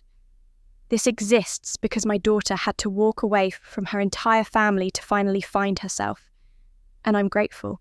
I'm grateful Marissa is better than I was. I'm grateful she's breaking a cycle I didn't even know I was perpetuating. The room was absolutely still. 200 people holding their breath.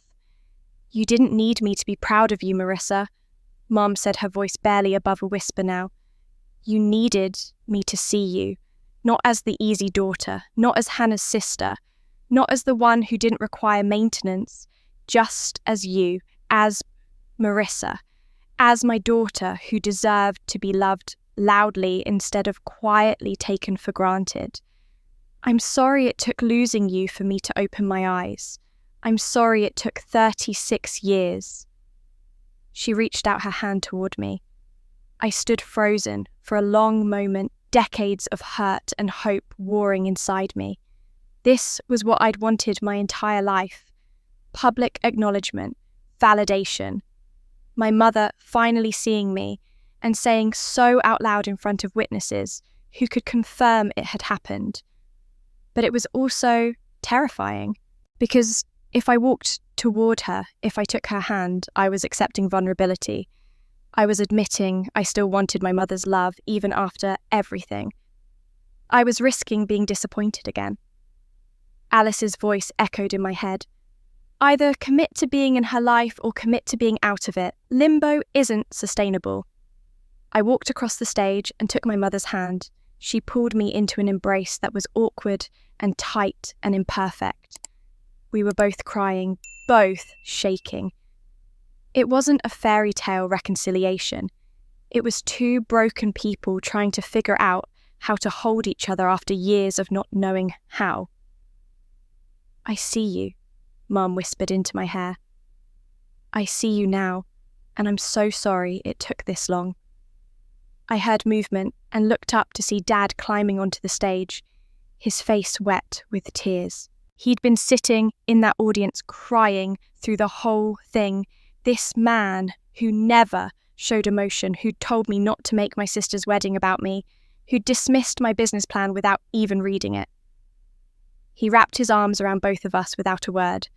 just held us, his body shaking with sobs he'd probably been holding back for decades. We stood there, the three of us, and it wasn't healing. Not yet. But it was honest. And honest was a start.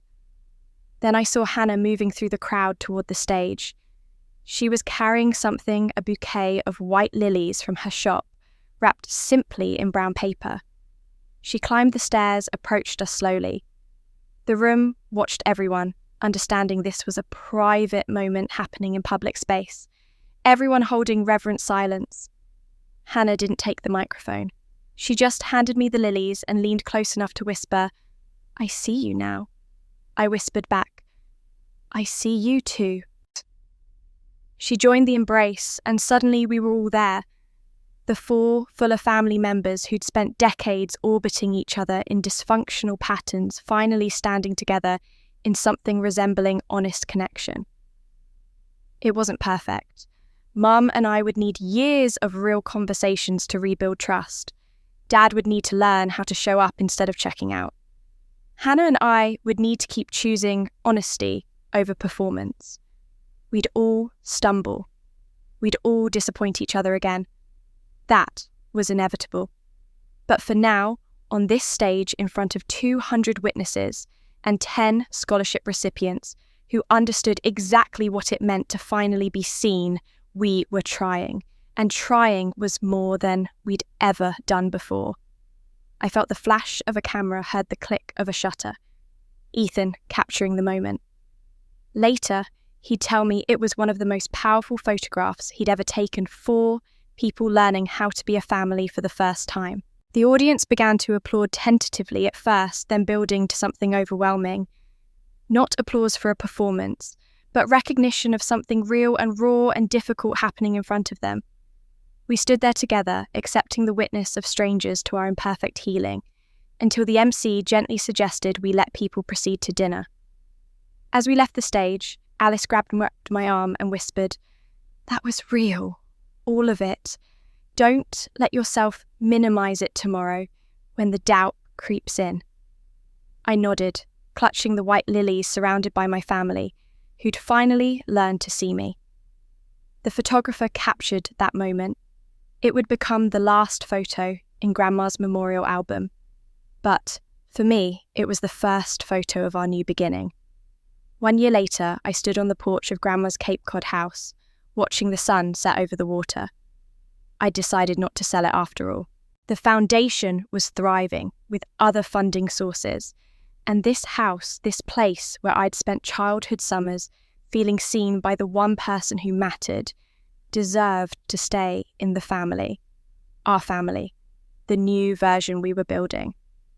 I'd renovated most of it, updated the kitchen, refinished the floors, replaced the ancient water heater, but I'd kept the porch swing exactly as it was. Every creak and groan was familiar, a connection to Grandma that I wasn't ready to modernize away. This weekend was the second annual Fuller Foundation retreat. 10 new scholarship recipients, plus last year's cohort, gathered here for 3 days of workshops, mentorship, and community building. The house was full of women's voices, laughter echoing through rooms that had been silent for too long. Hannah's flower arrangements decorated every surface.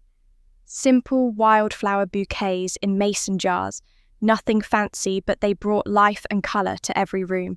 She'd driven up yesterday with 2 carloads of arrangements stayed to help set up, then headed back to Boston to mind her shop. It was thriving now, small but profitable. She had a waiting list for wedding work and a regular weekly order from 3 local restaurants. In the kitchen, Mum was helping coordinate the dinner prep, working alongside 2 of the scholarship recipients who'd volunteered to cook. I heard her laugh at something someone said, a real laugh, not the performative social laugh I'd grown up with. She drove up from Newton every month now to volunteer at the foundation office, answering emails and organising files. We had dinner together twice a month, sometimes just the 2 of us, sometimes with Dad. The conversations weren't always easy, but they were honest. Dad was in the living room giving an impromptu financial planning session to a group of recipients who'd asked about investing their scholarship money wisely. He'd retired from his firm 6 months ago, and now volunteered as the foundation's financial advisor. Watching him teach these women about compound interest and tax-advantaged accounts, I saw a version of my father I'd never known existed. Patient, encouraging, fully present. I sat on the porch swing with the wooden box of Grandma's letters beside me. I didn't read them every day anymore. I didn't need to. But sometimes, when the weight of running the foundation felt heavy, or when old patterns of making myself small tried to resurface, I'd pull out a letter and remember that someone had seen me all along. Footsteps on the porch made me look up. Ethan, carrying 2 glasses of wine, sat down beside me. We'd been dating for 6 months now, a relationship that had grown slowly out of our work together on the foundation. He understood my history without needing it explained, had witnessed my transformation from invisible to empowered, never tried to fix or change or manage me. "You, thinking about her?" he asked, nodding at the letterbox. "Always. She gave me more than a house. She gave me permission to choose myself. Not just once, but over and over again every day. She'd be proud of what you've built here. We've built, Yumi, Hannah, even my parents in their limited way, 20 women this year instead of 10. And the applications for next year are already coming in." We sat in comfortable silence watching the waves, the sky turning from gold to pink to purple. My phone buzzed with a text from Hannah. I opened it to see a photo she'd posted on Instagram, her hands covered in dirt, a failed flower arrangement wilting in the background, her face scrunched in frustration but also laughing. The caption read, "Learning to bloom where I'm planted, even if I planted myself. Attempt 47 at tropical arrangements. We'll get there." The comments were supportive, genuine. Her follower count was modest, just under 2,000, but they were real people who appreciated her honesty, not an audience watching a performance. She'd paid back $15,000 of her loan so far ahead of schedule. Every month, $667 appeared in my account, and every month I transferred it directly into the foundation's scholarship fund. She didn't know that yet. I'd tell her when the loan was paid off, when she'd earned the knowledge that her debt had become someone else's freedom. She was dating someone new, a carpenter named Marcus, who'd wandered into her shop 6 months ago, looking for flowers for his mother's birthday. He knew her whole story, the fraud, the probation, the broken engagement, all of it. And he'd stayed. That alone told me he might be worth keeping. I thought about the wedding I'd been excluded from the text message that had started everything. That wedding never happened. But in its absence, something better grew. Not a fairy tale reconciliation, not a family that suddenly became perfect, but something honest, something real. People asked me all the time now after speaking engagements, after interviews about the foundation, after panels. On family estrangement, they asked if I'd forgiven my family. I always told them the same thing: I didn't need to forgive them. I needed to free myself from needing their validation. Forgiveness implied they'd done something to me that required my pardon, that I held power over whether they deserved absolution. But that framing still centered, them still made my peace conditional on their behavior. Instead, I chose to free myself from the belief that their love determined my worth. And in that freedom, we'd found a way to build something new. They asked if Hannah and I were close now. I told them we were honest, and that was worth more than close. Close implied an intimacy we might never achieve, a sisterhood that erased the damage of the past. But honest meant we showed up as we were acknowledged what we'd done and what we'd survived, and chose to keep showing up anyway. They asked if I was happy. I gestured to the porch, to the view of the ocean. Grandma loved to the letters that documented my invisible years, to the house full of women learning to take up space. I chose this life, I told them. I chose to walk away when staying meant disappearing. I chose to come back on my terms when coming back became possible. I chose to transform pain into purpose, inheritance into legacy, silence into story. That's better than happy. That's peace. Inside, someone called that dinner was ready. Ethan offered me his hand. I took it, leaving the letterbox on the swing, and walked into a house full of noise and life and women who understood what it meant to finally be seen. Tomorrow, the recipients would share their progress reports. We'd celebrate victories and problem-solve challenges. We'd build community among women who'd spent their lives being told to be quiet, to be convenient, to be less. But tonight, we'd simply exist together, visible, valued, whole. I never got an apology for being excluded from that wedding. But I got something better. I got myself back. And that was worth every missed call. So that's my story. The story of how being excluded from a wedding became the catalyst for discovering myself. How walking away from people who couldn't see me led me to finally see myself. How a grandmother's love documented in 50 letters gave me permission to choose peace over performance. Looking back, that text message uninviting me from Hannah's wedding was the greatest gift she ever gave me. Not because the pain was enjoyable, but because it forced a choice I'd avoided for 36 years stay and disappear or leave and discover who I actually was. If you recognise yourself in my story, if you're the invisible daughter who's always accommodating while everyone else gets celebrated, you are not alone. There are millions of us, women who learned to shrink so others could expand. Daughters praised for being easy while siblings were celebrated for being extraordinary. But here's what I learned. You don't need permission from people who've been overlooking you. You don't have to wait for a dramatic crisis to choose yourself. You can start today by simply believing your voice matters as much as anyone else's. Now, I want to hear from you. Drop a comment and tell me, have you been the invisible one in your family? What did that cost you? And what are you choosing for yourself now? Your story matters to this community. If this resonated with you, please subscribe and hit that notification bell. We share stories every week about women who refused to stay small, who walked away from dysfunction, who chose themselves even when it terrified them. These are stories of quiet courage, of boundaries, of learning that peace beats performance every time. Share this with someone who needs it. Maybe she's the peacekeeper exhausted from keeping everyone happy. Maybe she's the sister always overlooked. Maybe it's you needing the reminder that choosing yourself isn't selfish, it's survival. Thank you for listening to my journey from invisible to undeniable. The Fuller Foundation is real and accepting applications. Visit our website if you're ready to be seen. Now, go write your own ending. You deserve it.